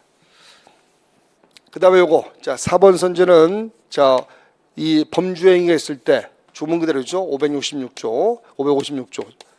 그 다음에 이미 이행한 부분은 해제를 할 수 없는, 영향을 미치지 않도록 하는 558조, 556조와 558조 합성입니다. 그 다음에 11번 갑니다. 시효이익의 폭이 민법 충칙편에 있는 문제 있죠. 자, 시효이익의 폭이도 소멸시효 자체가 중요하다 보니까 출자가 제법 될 수 있는 부분이죠.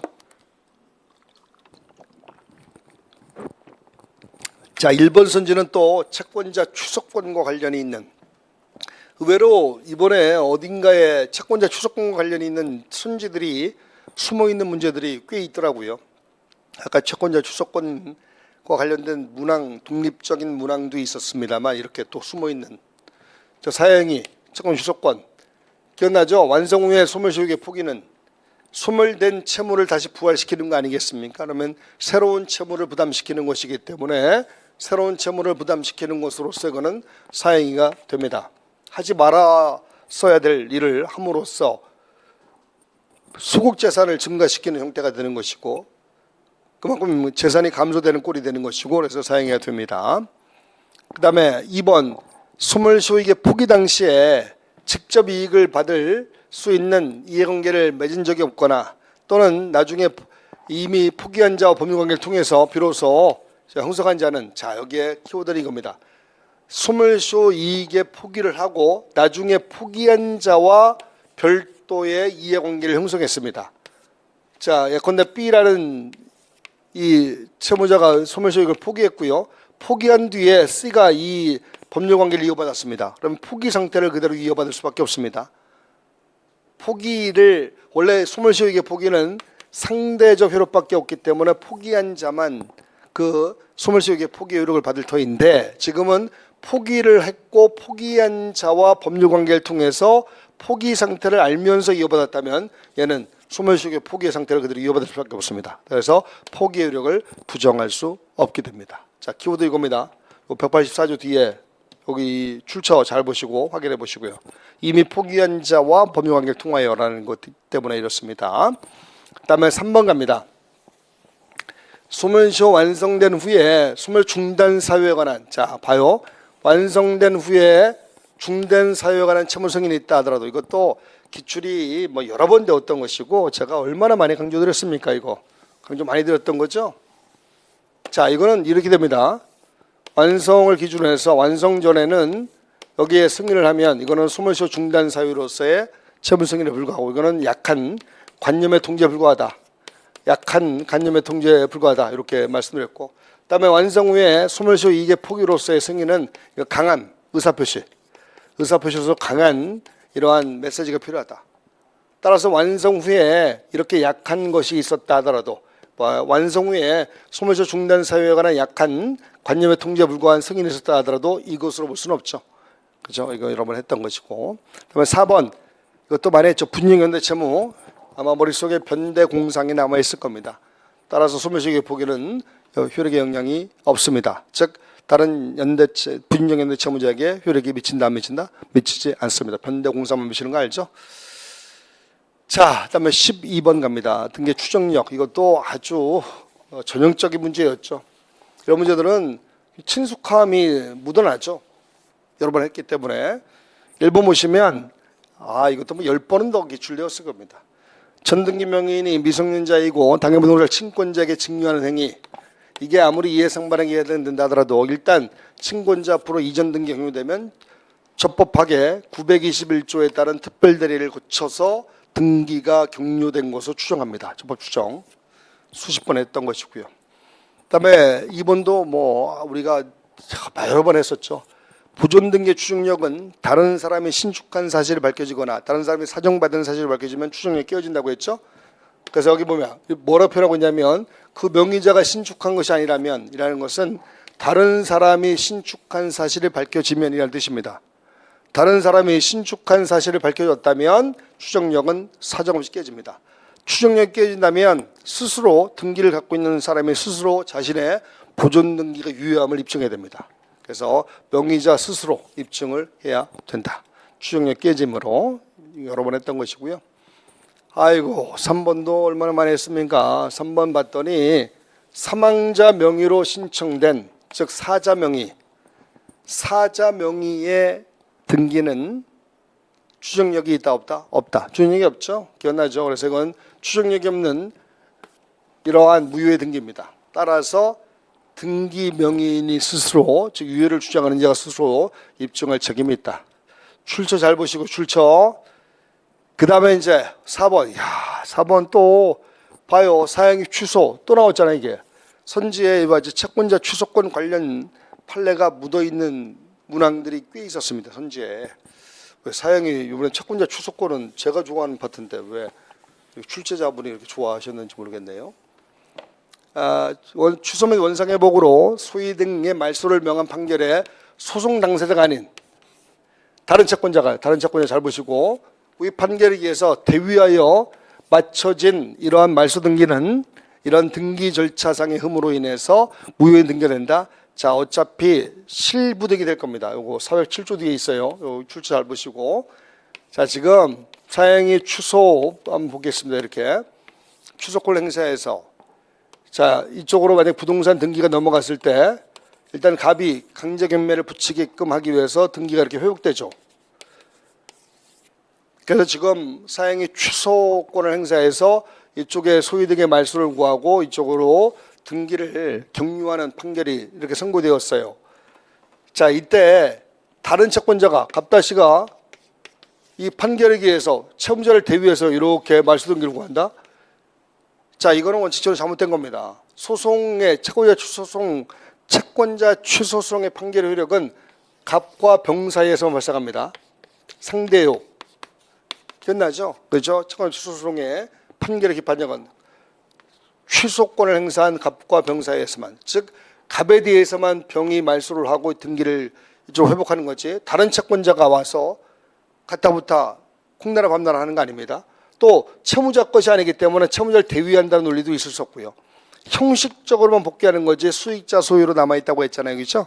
그러니까 얘가 을을 대위한다는 것도 나올 수 없는 것이고 원칙적으로 이거는 절차상의 흠으로 인하여 잘못된 겁니다.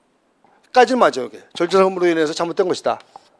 다만 어차피 갑이 나중에 당연히 채권자 취소권으로 야 돌려놓으라 이렇게 행사할 것이고 어차피 이쪽 돌아갈 겁니다. 돌아갈 거라면 얘가 대위해서 잘못해서 절차상의 흠으로 잘못 청구했다 하더라도 어차피 을에게 돌아갈 거니까 실체적 권리관계에 부합하는 등기가 됩니다. 그 해설지 제가 나눠드렸죠. 그래서 해설지 보면 돼요. 아니면 요 출처 밝힌 데 그걸 보면 되고 실부등으로서 유효한 등기가 됩니다. 알겠죠? 실부등. 실질적 권리관계에 부합하는 등기. 어차피 을에게 돌아갈 등기다. 확인해 두시고. 그다음에 이제 13번 갑니다. 자, 13번은 우리가 잘 알고 있는 내용이죠. 103조 반사회 질서 민법 충칙편에 관한 문제입니다. 이것도 여러 번 풀었었던 것이고 기출되었던 것들이 주로 나오기 때문에 좀 쉬웠다라고 느껴지는 거죠. 상대방을 궁지에 빠뜨린 다음에 그다음에 거액의 급부를 제공받기로 했다. 자, 이건 반사주사에 해당됐죠. 정의관념에 반하는 행위입니다. 출처 잘 보시고. 그다음에 종교법인 주지임명행위 이거 기억나죠? 주지임명 이거 반사유세 행위에 해당되지 않습니다. 다소 금품을 받기로 했다는 이런 내용이 있다 하더라도. 그다음에 이것도 만약에 보험계약자 다수의 보험계약을 통해서 보험금 부정취득 보험 사기죠. 103조 반사유세에 해당됩니다. 그다음에 4번. 자, 4번은 자세히 다루지는 않았지만 왜냐하면 기출되었던 게 아니기 때문에 그렇지만 이 기본서에 들어가 있는 것이고 제가 아마 기본이론 아니면 심화이론 때 설명을 한번 드렸던 판례입니다. 기본서 보시고 다 들어가 있는 것이고 여기에 산재유족 특별채용조항 노사합의 속에 노사합의의 단체협약 중에 산재유족 특별채용조항 저거는요 무조건 잘못되었다 볼 수는 없습니다. 어찌 보면 다른 사람들의 입장에서 보면 평등이라는 공평의 견지에 반할 수 있지만 그 회사에서 그 또는 단체에서 20, 30년 근무하다가 산업재해를 받아서 이분이 사망을 했다. 그러면 이분을 존중하기 위해서 그 자녀들 있죠. 자녀들 중에 일부에 대해서 좀 특별 우대를 할 수도 있잖아요. 그렇죠? 마치 국가유공자를 특별 우대하듯이 국가유공자의 자녀들을 특별 우대해서 가산점을 주듯이 그래서 이거 자체가 나쁜 게 아니다 겁니다. 그래서 이것만 가지고 반사유세행위로 무효가 된다 볼 수는 없다. 그래서 회사가 노동조합과 체결한 단체협약에서 상환경 직계가 주식 1인을 특별 채용토록 하는 거 이것만 가지고 나쁘다 볼 수 없다. 옆에 국가유공자 가산점이라고 적어주시면 아마 쉽게 이해가 될 겁니다. 국가유공자 자녀들 가산점 주는 것처럼 이거 갖고 무효라 단정할 수는 없다는 겁니다. 자, 그다음에 14번 있죠. 자, 14번부터는 일단 짝 5분만 쉬었다 갈게요. 5분. 14번 갈게요. 동의항. 536조에 동의항이 있는데 말이죠. 이것도 우리가 많이 풀었던 거죠. 그래서 어렵지 않게 다가왔을 겁니다. 선의행 의무 딱 나오면 이거 나머지 그 선의행 의무를 부담하고 있는 중도금 미지급 케이스라고 생각하시고요. 여기에 이제 잔금, 지급기일, 즉 상대방의 채무 이행기가 도래하면 그때로부터 싸잡아서 동의한 관계 놓이게 하는 케이스 있죠. 그래서 여기 보면 아니나 다를까 상대방인 매도인의 소유 등 의무의 이행기가 도래했습니다. 즉 상대방의 채무 이행기가 도래했다는 겁니다. 잔금 지급기일이 도래했다라고 생각하시면 되고요. 이때 이러한 사정 없는 한 이제 싸잡아서 전체적으로 동의한 관계에 놓이게 됩니다. 중도금 미지급 케이스라고 생각하시고 풀러 가면 되고요. 자, 이것도 많이 풀었던 것은 이제 무효가 되었을 때 서로 간에 부당이득 반환할 때 이거 공평히 견져서 동시에 놓이게 합니다. 3번. 이것도 한 대여섯 번 이상은 기출된 거죠. 지체상금 채권과 공사대금 채권은 동의한 관계에 있다 볼 수 없습니다. 지체상금은 지연배상에 따른 손배 계정으로서 플러스 알파로 주는 거잖아요. 그렇죠? 그래서 공사대금 채권은 곧 공사대금 채권과 동의한 관계에 있는 것은 건물의 완공이겠죠. 지체상금과는 동의한 관계에 있다 볼 수 없습니다. 여러 번 풀었던 것이고 출처 잘 보시고요. 그다음에 4번도 지겹도록 보죠. 이것도 10번은 더 기출된 것 같습니다. 한 번 현실에 제공을 했다 하더라도 자, 이행의 제공을 거두어 드리는 순간 상대방의 동의는 다시 부활되죠. 따라서 이행의 제공이 계속돼야 된다라는 기억이 날 거고요. 이행의 제공이 계속되지 않는 한 상대방의 동의는 다시 부활됩니다. 소멸되는 게 아니라 다 부활됩니다. 정답이 4번이 되고요. 그다음에 15번 갑니다. 상계. 상계를 냈다면 이런 걸 내지 말고 좀 최신 판례를 내지.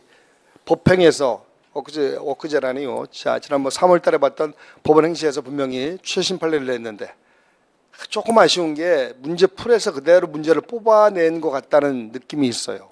좀 최신 판례들을 좀 이렇게 섞어서 또 바뀐 개정법의 내용을 섞어서 출제를 했어야 되는데 문제 은행이 있거든요. 문제 뱅크 거기서 막 뽑아서 냈다는 느낌을 지울 수가 없네요. 조금 아쉬운 대목입니다. 자, 1번 볼게요. 형벌의 일종인 벌금 너무나 전형적인 거잖아요, 그렇죠? 확정된 벌금도 일반적인 금전 채권과 다를 바 없고 따라서 이거 상계할 수 있다 없다 있다. 그래서 확정된 벌금 채권을 가지고도 상계 처리할 수 있다. 상계 자동 채권이 될 수 있습니다. 출처 밝힌데 잘 보시고요. 그다음 2번. 2번도 얼마나 많이 했습니까? 여기에 양육비 채권에 관해서는 심판에 의해서 이 구체적인 범위와 내용이 확정된 후의 것은 상계 처리할 수 있고 양도할 수 있지만 아직 협의 또는 심판에서 확정되기 전의 것은 그렇게 할 수 없다는 거. 그래서 여기 확정된 후라고 되어 있죠.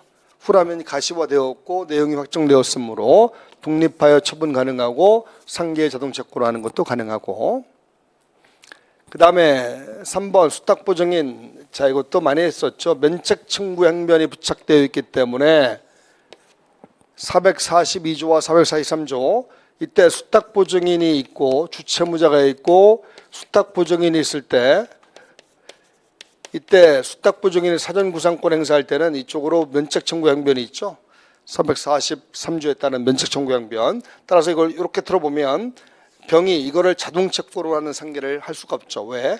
자동채권에 항변권이 부착되어 있기 때문에. 그래서 이를 자동채권하는 상계는 허용될 수 없습니다. 상계는 자동채권을 힘으로 한다는 거 기억나시죠? 그래서 함부로 할 수 없다. 그다음에 4번 선지도 얼마나 많이 했습니까? 499조 뒤에 상계 충당과 관련된 거죠. 항상 충당, 변제 충당이나 상계 충당일 때는 머릿속에 비리원이 살아있을 겁니다. 479조에 따른 비용, 이자, 원본의 순서 따라서 약정이자 지연손해금을 먼저 계산하고 약정이자 지연손해금의 리를 먼저 소각하고 그 다음에 자료를 가지고 원본을 소각한다. 비용, 리자, 원본. 자, 여러 번 했던 것이고요. 자, 그다음에 16번 갑니다. 총류와 관련된 문제. 거듭 아쉬움이 남습니다. 왜냐하면 민법의 최신 판례들, 중요 판례들이 그렇게 많음에도 불구하고 그걸 다 무시하고 좀 그냥 문제 뱅크에서 그대로 뽑아내서 냈다는 게 조금 아쉽습니다. 그래도 형사법이라 형사법은 최신 판례에서 많이 냈더라고요. 그래서 다행히 또 우리가 준비한 대로 잘 들어맞았습니다만 민법은 조금 아쉬움이 너무 많이 나와요. 친상법도 막 뭐 획기적인 판례들이 뉴스에 대대적으로 보도된 판례들이 그렇게 많은데도 불구하고 단 한 문제를 안 냈으니 도대체 출제한 분이 어디 갔다 오신 겁니까? 잠시 해외여행 갔다 오신 겁니까? 라는 비판을 좀 하고 싶어요. 이렇게 문제를 내면 변별력이 없잖아요. 제대로 공부한 분들과 그렇지 않은 분들의 너무 변별력이 없게 이렇게 내는 건 좀 문제가 있어 보입니다.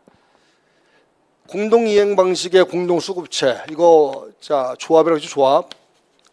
왜냐하면 그 수인이 여러 명이 공동사업을 경영하는 거니까 따라서 조합체 관계이기 때문에 이들의 재산은 총류가 아니라 합유.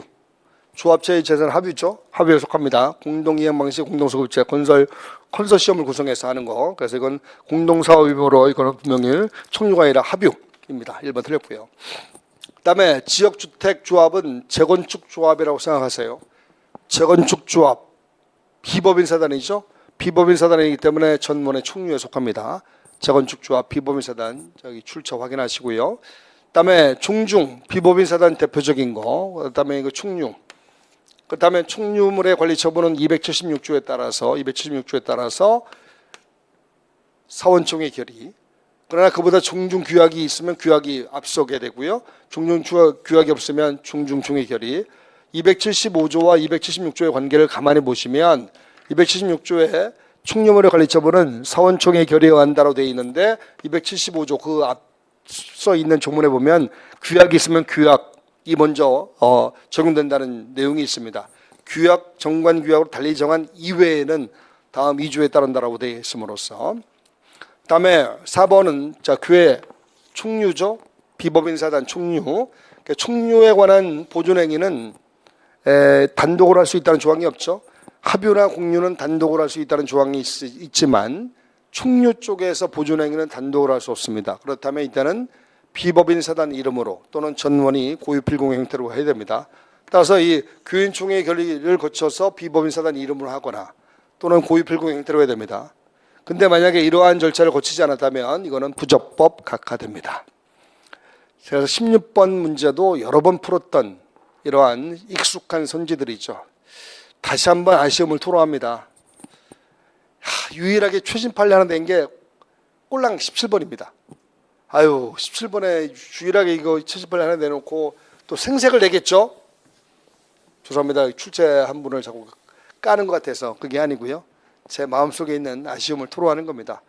제가 아까 말씀드렸잖아요. 어떻게 참새가 봉황의 뜻을 알겠습니까? 그분들의 생각을 제가 어떻게 알겠습니까? 감히. 그렇지만 좀 아쉽다 이거예요. 워낙 중요 판례들 그런 것들이 많고 개정법도 있는데 개정된 내용도 있는데 그런 걸 안 냈다면 출제한 분의 좀 약간의 또 이게 자질까지 의심된다 이렇게 하면 또 너무 심한 표현이고 어떻게 제가 그분의 뜻을 알겠습니까? 좀 아쉽다는 거예요. 봐요. 사형의 추석 또 나왔잖아 이게. 채권자 추석권이 그렇게 중요합니까? 예, 중요합니다. 중요하다지만 채권자 추석권에 독자적인 독립적인 문항이 있었잖아요. 독자적인 문제가 있었는데 거기다가 채권자 추석권을 또 다른 문제에다가 선지해 벌써 이게 세 번째입니다. 네 문제에 나온 셈이 된 겁니다. 그 독자적인 문제 말고 그 전에 한 문제, 그 다음에 또 한 문제, 또 한 문제. 여기에 이렇게 채권자 추석권 관련 문제를 계속해서 이렇게 낼 필요가 있는가? 이것도 좀 정제를 좀 했어야죠. 다시 한번 검토 작업을 거쳤어야 되는데 그래서 아쉬움이 더 남는 겁니다. 문제를 조금만 더 출제를 조금만 더 잘해 주십사라고 감히 제가 부탁을 드릴 만한 자격이 안 되지만 흡수를 좀 해봅니다. 왜냐하면 우리는 1년 동안 눈물로 공부를 했던 사람들입니다. 출제하신 분들이 장난스럽게 출제를 하지 않으셨겠지만 그냥 성의 없이도 좀 표현이 맞지 않는데 그렇게 출제하시면 조금은 서운하죠. 일단 그렇다 치고요. 채무 초과 상태, 그다음에 유증 포기. 자, 유증을 받기를 포기하는 거 간접적으로 영향을 주는데 불구하죠. 채취의 대상이 되지 않습니다. 여기 출처 밝힌데 잘 보시고 유증 포기. 그 다음에 포괄적 유증을 받은 자, 요거 포괄적 유증은 1078조에 따라서 상속인과 동일한 권리 의무가 있고요. 그럼 상속과 같이 보고요. 이게 어디 갔어?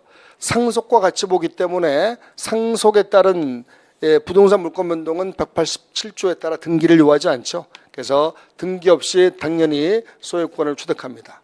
그러나 특정 유증을 받은 자는 그렇지 않죠. 얘는 1074조 뒤에 보면 그 해석론이 나와 있습니다. 자, 옆에 살짝 써놨죠. 그러니까 특정 유증을 받은 자는 상속인과 동일한 권리 의무가 있는 게 아니기 때문에 상속처럼 보이지 않기 때문에 당연히 부동산 소유권을 취득하지 못해요. 이전 등기를 해야 됩니다. 따라서 이전 등기를 구하기 전에는 소유자가 아니기 때문에 소유자가 아닌 상태에서는 진정명의회복을 하는 소유등을 구할 수는 없죠. 진정명의회복을 하는 소유등은 소유권에게 말소등기인데 소유권에게 말소등기는 말 그대로 소유권을 취득한 사람만, 따라서 포괄적 유증을 받은 자는 소유권을 취득하기 때문에 등기 없이도 취득하기 때문에 소물청으로 이 권리를 행사할 수 있으나 특정적 유증을 받은 자는 등기를 갖추지 않는 한은 소유권을 취득하지 못하기 때문에 이런 권리를 행사할 수는 없게 됩니다. 그다음에 3번. 자, 이거 상속회복청구권 999조 제척기간 3년 10년 이거 포괄적 유증의 경우에도 유추적용됩니다. 너무나 쉬운 선지죠. 너무나 전형적인 것이고 많이 나왔던 것이고 1078조 뒤에 이 판례 있죠. 그다음에 꼴랑 이거 아유 진짜 4번 선지 하나. 아유 진짜 이거를 아유 목이 아파서 더 이상 세게 말씀을 드리지 못하겠네. 사인증여와 유증은 좀 비슷하죠. 왜냐하면 그 사람이 사망으로 인해서 효력이 발생하기 때문에 그래서 다르지 않으므로 비슷함으로 다르지 않으므로 맞는 순지이고요. 그래서 그 의사표시를 한 자의 최후에 그 의사표시의 내용을 존중해 줄 필요가 있습니다. 그 사람의 생각을 존중해 줄 필요가 있기 때문에 얼마든지 철회하려면 철회할 수 있는 겁니다. 따라서 유증의 철회에 관한 이러한 1108조 철저하게 철회의 자유를 주는 조항인 유증의 철회에 관한 1108조를 사인증여에도 그대로 준용한다. 그 증여자의 사망으로 인하여 효력이 생기기 때문에 그 사람의 최후의 의견 내지 생각은 존중해 줘야 되기 때문에 철회했다면 철회를 철저하게 보장을 해야 됩니다. 사인증여도 마찬가지, 유증도 마찬가지. 기억나시죠? 파이널 1월 특강. 아이고 이거 하나만 좀 아쉬움이 남습니다. 그다음에 18번 갑니다. 자, 1번 선지 이것도 우리가 많이 했죠. 681조에 선량한 관리자의 주의 의무. 그래서 이 중개업자는 선량한 관리자의 주의 의무를 지기 때문에 여러 가지 자료들을 종합하여 진정한 권리자와 동일인지 여부를 등기부와 주민등록증에 의해서 조사 확인할 의무가 있습니다. 다음에 2번 이거 702조 뒤에 있죠. 예금계약. 예금계약은 마치 소비임치 계약을 체결한 거하고 똑같죠. 소비임치. 그래서 소비임치 702조 뒤에 있습니다. 출처 잘 보시고요. 이거 은행 직원이 돈을 받아서 은행 계약장에 넣고 그다음에 이제 그래서 예금 채권이 발생해죠. 예금 계약이 발생함으로써 예금 채권이 발생이 될 터인데 은행 직원이 중간에 돈을 착복했다 하더라도 이미 그 전에 돈을 받고 확인하면 이로써 성립하는 것이고 중간에 직원이 이거를 횡령했다 하더라도 예금 계약의 성립에는 아무런 영향이 없습니다. 직원이 횡령죄로 처벌받든 또는 은행과 직원 사이에 뭐 불법 행위나 손해배상의 문제가 생기든 간에 직원이 이걸 받고 예금 계약서에 사인을 하면 확인을 하면 예금 계약은 이미 성립한 겁니다. 그러니까 은행은 예금 계약자에게 예금을 내줘야 되는 겁니다. 다음에 이제 3번 선지 갑니다. 3번 선지도 워낙 많이 나왔던 거죠. 그것도 한 뭐 서너 번 이상 기출되었던 겁니다. 684조 취득물 등 인도 이전 의무, 취득물 등 인도 이전 의무가 나온 겁니다. 이 조항입니다. 그래서 인도 이전 의무가 있는데 이때 인도 이전 의무에 이때 이 것의 이 범위의 판단 기준 시기는 당연히 위임 계약의 종료시, 위임 종료시를 기준으로 해서 판단을 하게 됩니다. 다음에 자 3번 갑니다. 3번은 이게 엑스표가 이렇게 있어요. 밑으로 내려와야 되는데 자 3번 민법상 위임은 무상성의 원칙이죠. 686조 1항에 따라서 다른 약정이 없는 한 보수를 청구하지 못한다는 무상성의 원칙입니다. 자 무상성의 원칙이지만 이 전문 직종에 속하는 사람과의 위임은 즉 변호사님들, 법무사님들과 같이 전문 직종에 속하는 사람들은 유상성의 원칙이라고 했죠. 당연히 유상성의 원칙입니다. 따라서 이분들은 특별히 무보수로 한다는 특약이 없는 이상은 보수를 지급해야 됩니다. 따라서 여기까지 맞고요. 여기 앞에 있는 문장은 686조 1항 민법상의 위임이니까 맞고요. 그러나 변호사라는 전문 직종에 속하는 사람들은 특별히 무보수로 한다는 특약이 없는 이상은 보수 지급 청구권이 당연히 발생이 됩니다. 이것도 여러 번 했었고요. 그렇죠? 기억나죠? 출처 있는데 잘 보시고 그다음에 19번 갑니다. 불법원임급여 이것도 이렇게 쉬운 문제를 내다니요. 좀 아쉬움이 많이 남는 문제였습니다. 최진팔에 그렇게 많이 연습했는데 자 일단 1번 선지요. 이것도 뭐 우리가 기출문제집에서 얼마나 많이 풀었습니까? 부동산 실명법에 따른 명의신탁 이것만 가지고 반사회 질서행위라 단정할 수는 없다. 그래서 불법 원임급여에 해당되지 않는다. 자 1번 딱 찍고 넘어가는 거죠. 그래서 뭐 시간을 벌어야 됩니다. 워낙 많이 했던 것이고 반사회 질서행위에 해당되지 않기 때문에 746조에도 해당되지 않죠. 나중에 신탁자는 돌려받을 수 있다 없다? 있다. 돌려받을 수 있도록 하는 거. 자꾸 아쉬움이 남습니다. 막 불불 끌어올리네.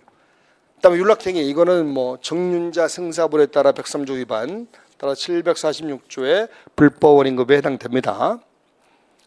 그다음에 3번 선지 갑니다. 이것도 참 많이 했죠.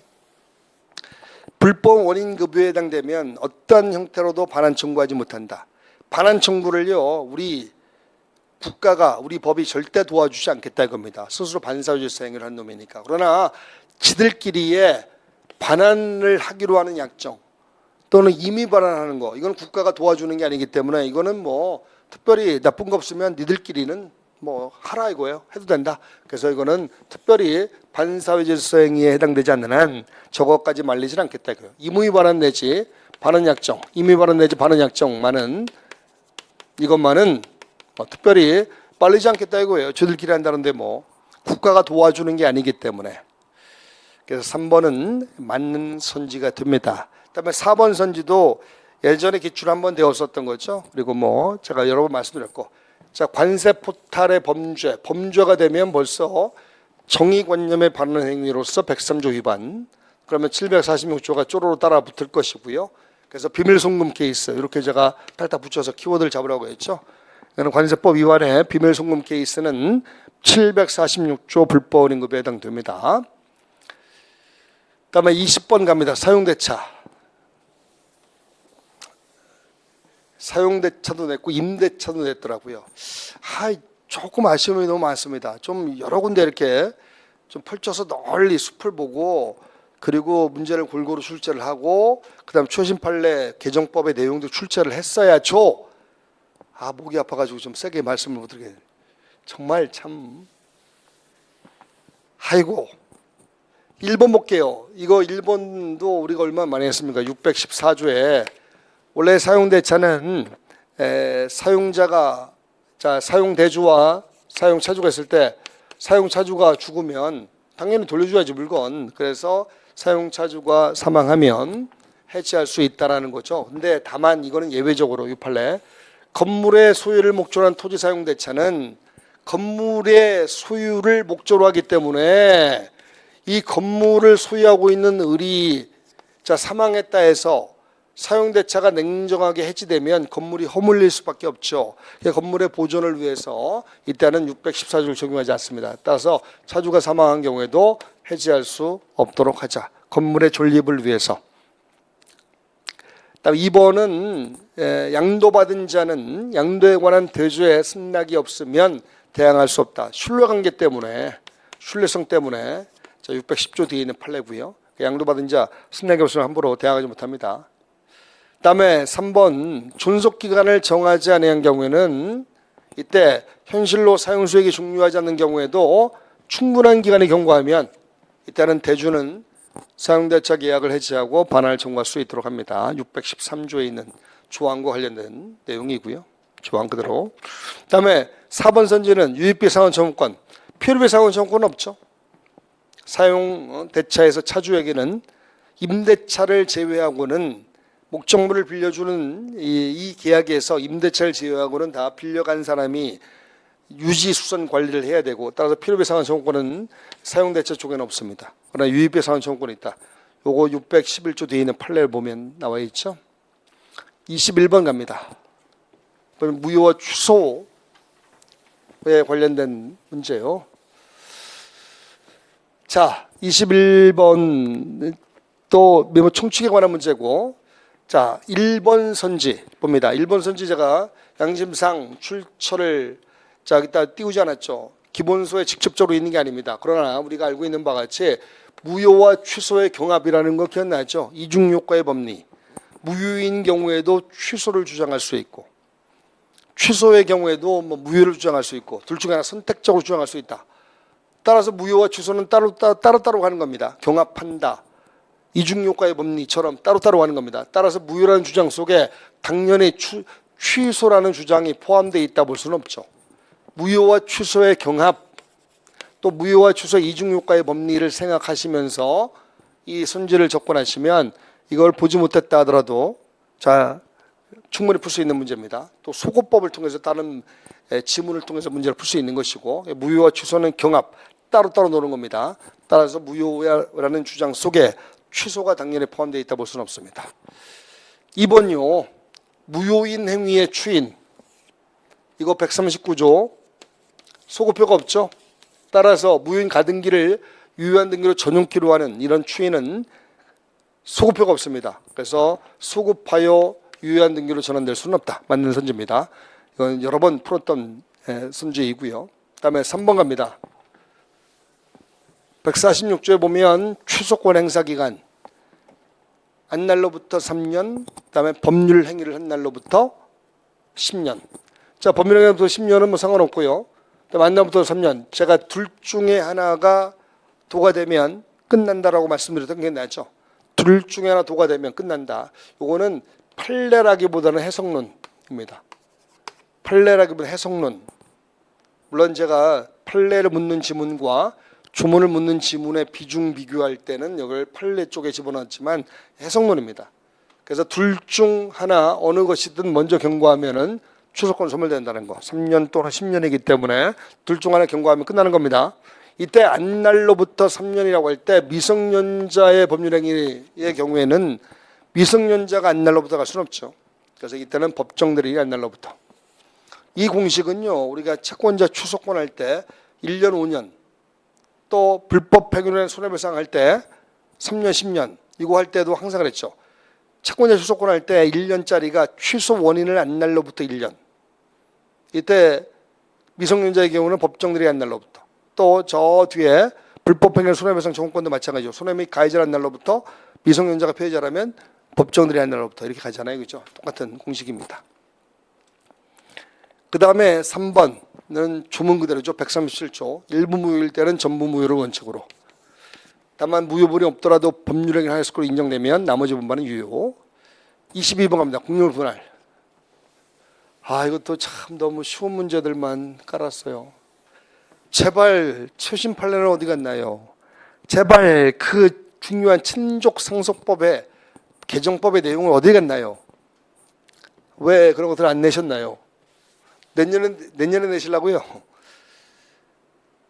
그렇습니다. 자, 공유물 분할 청구권 형성권입니다. 형성권도 채권자 대위의 목적이 될 수 있다. 채권자 대위의 대상이 될 수 있다. 그래서 목적이 될 수 있습니다. 여러분 풀어서 그건 404조 채권자 대위권 쪽에 나오는 것이고요. 해지권, 상계권 등 취소권 등의 형성권들 얼마든지 대위의 목적이 될 수 있습니다. 따라서 공유물 분할 청구권도 채권자 대위의 목적이 될 수 있다 없다? 있다 이겁니다. 그다음에 2번 선지 이거 우리가 가격 배상 한 사람이 혼자 먹고 다른 사람에게는 지분 상당의 가액을 배상하는 방법, 가액 배상의 방법도 허용됩니다. 이거 얼마나 많이 했습니까? 그래서 현물 분할이 원칙인데 현물 분할이 안 될 때 경매하여 대금 분할도 가능하고 이런 형태의 가격 배상도 가능하다. 그다음에 3번 이거는 저 뒤에 친족 상속법 쪽에 나오는 지문이죠. 상속재산 분할 포괄승계입니다. 포괄승계의 취지를 지켜가기 위해서 나오는 것이잖아요. 따라서 이 협의할 수 없는 경우에는 상속재산 분할 심판 청구만 할 수 있을 뿐이지 개별 재산에 관해서 따로 공유물 분할 청구의 소를 제기할 수는 없습니다. 저렇게 된다면 포괄승계의 취지가 무너진다. 1013조 뒤에서 우리가 했었던 거죠. 저 출처 잘 보시고요. 포괄승계의 취지를 생각하시면 되고요. 그다음에 자 4번은 현물 분할하는 경우에 분할 청구의 지분 한도에서 현물 분할하고 분할을 원치 않는 나머지 공유자는 그대로 공유관계에 남겨두는 방법도 가능하다. 이것도 269조 뒤에서 했었고요. 23번 갑니다. 사용대차를 냈는데 임대차를 또 냈어요. 사용대차 빼고 임대차를 내든지 아니면 최신 판례를 내든지 좀 아쉬움이 있습니다. 자, 1번 보시면 임차인이 임대차 계약 종료 후에도 동의양을 행사해서 계속 점유했습니다. 그러면 이거 기억나죠? 동의양을 행사하면서 계속 점유하면 불법 점유가 아닙니다. 그러니까 손해배상 책임의 문제는 발생하지 않습니다. 그러나 실제적으로 사용 수익했다면 부당이득은 반환하자. 그러나 부당이득 반환하려면 임대차 계약 목적에 따라서 실질적인 이득을 얻은 바 있어야 됩니다. 실질 이득을 얻은 바 없기 때문에 이때는 부당이득 반환 의무조차도 발생하지 않습니다. 거기에 실제 목적에 따라 사용 수익하지 아니하여 실질적인 이득을 얻은 바 없다. 저게 포인트를 두시면 좋겠습니다. 다음 2번 보면 주택임대차보호법의 취지가 어디에 있습니까? 서민인 임차인을 보호해서 그의 주거생활의 안정을 꾀하고자 하는 데 있지 않겠습니까? 따라서 우선 변제권을 가진 임차인으로부터 임차권과 분리하여 그 채권만을 양수한 채권 양수 이 사람은 보호의 대상이 되지 않죠. 소액 임차인들 또는 그 서민주거 생활을 하고 있는 임차인들을 보호한다는 측면이기 때문에 임차권과 분리해서 채권만을 양수한 사람은 동법에 적용 대상이 될 수가 없죠. 다음에 3번 선지 갑니다. 주택의 인도와 주민등록이라는 대항력은 쭉 계속해서 유지해야 되죠. 그래서 취득 시에만 구비되면 족한 게 아니라 대항력을 유지하기 위해서 계속 존속하고 있어야 됩니다. 그다음에 4번. 4번도 얼마나 많이 했습니까? 대항력을 갖춘 후에 만약 임차 주택의 소유권이 넘어가면 기억나죠? 양수인은 임대인의 지위를 승계한 것으로 본다. 주택의 양수인은 임대인의 지위를 승계한 것으로 본다기 때문에 이제 양도인은 모든 게 다 끝났고 양수인이 임대인의 지위를 다 승계합니다. 따라서 양수인이 임대인의 지위에서 임차 보증금을 반환하게 됩니다. 따라서 양도인의 이 임차 보증금 반환 의무는 소멸하게 됩니다. 양도인은 소멸하고 양수인이 이제 임대인의 지위에서 임차 보증금 반환 의무를 부담하게 됩니다. 4번 틀렸고요. 24번 갑니다. 유리분. 유리분에 관한 문제들 제가 그랬잖아요. 이거는 기본서에 있는 내용 하나하나 다 이잡듯이 공부하지 말고 기출된 문제로 우리가 커버를 하자. 친상법 지금 나와 있는 선지들 다 기출된 지문 가지고 다 커버할 수 있죠. 다만 최신 판례 안 낸 게 또 아쉬움이 남네요. 목만 조금만 괜찮았으면 막 소리를 지를 텐데 목이 너무 아파가지고요. 편도선에 이렇게 버가지고 이렇게 목구멍을 막을 줄은 몰랐는데 딱 병원 갔더니 병원에서 그냥 의사 선생님께서 별 이야기 없이 그냥 입 벌려요. 칙칙칙칙 쏘더니 그냥 약 타가세요 이렇게. 그래서 제가 그렇게 싫으세요라고 물었더니 워낙 저 같은 환자가 많답니다 요즘. 그래서 그냥 보자마자 그냥 입 벌려 그냥 그대로 가더라고요. 자, 1번 보겠습니다. 유리분 반환 청구권 할 때도 반환의 발화의 방법은 항상 원물 반환. 원물 반환이 불가능하면 가액 반환. 그래서 원물 반환, 가액 반환 이렇게 합니다. 자, 원물 반환 방법에 의해서 만약에 반환 청구하고 원물 반환이 가능하다면 특별한 사정이 없는 한 원물 반환을 명한다. 원물 반환이 불가능할 때 현재에 곤란할 때 이제 가액 배상으로 가는 것이고요. 출처 잘 보시고 그다음에 2번 증여나 유증 후에 목적물에 관해서 자 이것도 우리가 풀었던 것이고 기출 문제에 나왔던 겁니다. 한번 이 제3자가 저당권, 지상권의 권리를 취득하면 저당권의 몫이 되고 지상권자의 몫이 되니까 원물 반환하기가 쉽지 않죠. 그래서 원물 반환이 불가능, 현재 곤란합니다. 그러면 이제 가액 배상으로 가는데 가액 반환. 근데 가액 반환으로 가는데 이걸 교묘하게 냈더라고요. 가액 반환만 구할 수 있다. 이건 틀렸습니다. 가액 반환으로 가되 이거 무릅쓰고 원물 반환을 구하는 거 말리진 않겠다. 이 판례가 있잖아요. 가액 반환을 구하는 게 원칙이 돼. 자, 그 위험을 무릅쓰고 원물 반환을 고집할 때 원물 반환을 허용하지 않을 수는 없다는 겁니다. 즉 원물 반환 이 반환 불능을 무릅쓰고 원물 반환을 구하는 걸 말리진 않겠다. 그래서 여기 뭐가 틀리냐면 가액 반환만 구할 수 있는 게 아니고 가액 반환을 구하는 게 원칙이 돼 그 위험을 무릅쓰고 원물 반환을 구하고 있는 것을 말리지는 않겠다 이렇게 판시합니다. 그래서 가액 반환만 구할 수 있다가 아니라 원물 반환을 계속해서 그 위험을 무릅쓰고 구할 수도 있다 겁니다. 이것도 이제 이렇게 살짝 바꾸는 거는 2번 선지 같은 경우는 만점 방지용 선지라고 생각하시고요. 뭐 다른 걸 통해서 풀어갈 수도 있었습니다만, 그다음에 이제 3번 선지, 3번 선지도 우리가 풀었던 선지입니다. 여기 보면 1116조에 따르면 뭐부터 반환받는다고 했죠? 유증과 증여가 있을 때 유증을 먼저 반환받고, 그다음에 증여를 그다음에 반환받는다고 했죠? 1116조. 그러면 여기 반환할 때에 그 재산과분을 정함에 있어서 수인의 공동상속 유증받은 재산의 총과액이 유증의 부족액을 초과하는 경우에는 유증받은 재산 총과액이 유류분 부족액을 초과하는 경우에는 당연히 유류분 부족액 범위 내에서 이제 청구하는데 수유재산과 수중재산을 놓고 볼 때 수유재산을 먼저 그다음에 수중재산 그다음에 수유재산이라는 것은 유증받은 재산을 가리키고요. 수증받은 재산은 수증재산인가 증여받은 재산이고요. 1116조에 따르면 유증을 먼저 반환받고 반환 청구하고 그다음에 증여에 대해서 반환 청구하게 됩니다. 그런 상태에서 수유와 수증이라는 표현을 알아주시면 됩니다. 그래서 이렇게 문제를 풀어갈 수 있도록 하시고요. 수유 재산을 먼저 수중 재산 그다음에 이렇게 보시면 됩니다. 그다음에 4번 선지는 1114조 이거는 뭐 우리가 여러 번 풀었죠. 기출도 한 10번은 좋게 됐을 겁니다. 아마. 1114조 공동상속에는 제3자의 포인트 잡고요. 유류분자액 산정할 때 증여재산액을 가산하게 되죠. 이때 증여재산액은 1년간에 행한 것만 가산하게 됩니다. 기억나죠?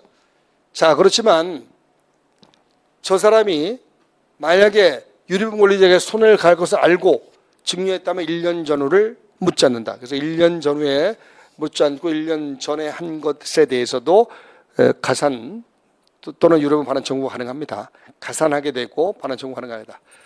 저게 만약에 공동상속이 바뀌면 공동상속인으로 바뀌면 1년 전후를 묻지 않죠. 그래서 공동상속에는 제3자니까 1년간에 행한 것만. 다음에 25번 대물번제.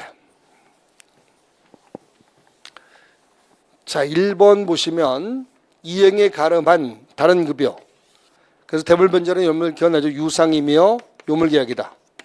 유상이며 요물계약, 대표적인 요물계약이죠. 466조. 466조에 나와 있는 유상계약이며 요물계약. 따라서 다른 급여가 이루어지면 요물계약이므로 등기나 인도가 요구되면 등기 인도까지 갖춰야 됩니다. 그러니까 등기를 완료했습니다. 그러면 요물계약이니까 대물변제가 완벽하게 성립하고 기존 채무는 소멸하게 됩니다. 요물계약임을 강조합니다. 요물계약임을 강조한 판례 출처 잘 보시고요. 그다음에 대물변제 유상계약이죠. 기존의 것을 소멸시키고 새로운 것을 줌으로써 기존의 것을 소멸시킨다. 유상계약은 매매에 관한 규정이 준용됩니다. 따라서 567조에 따라서 매매에 관한 규정이 준용되므로 매도인의 담보 책임에 관한 규정도 준용이 됩니다. 그다음에 3번 선지부입니다.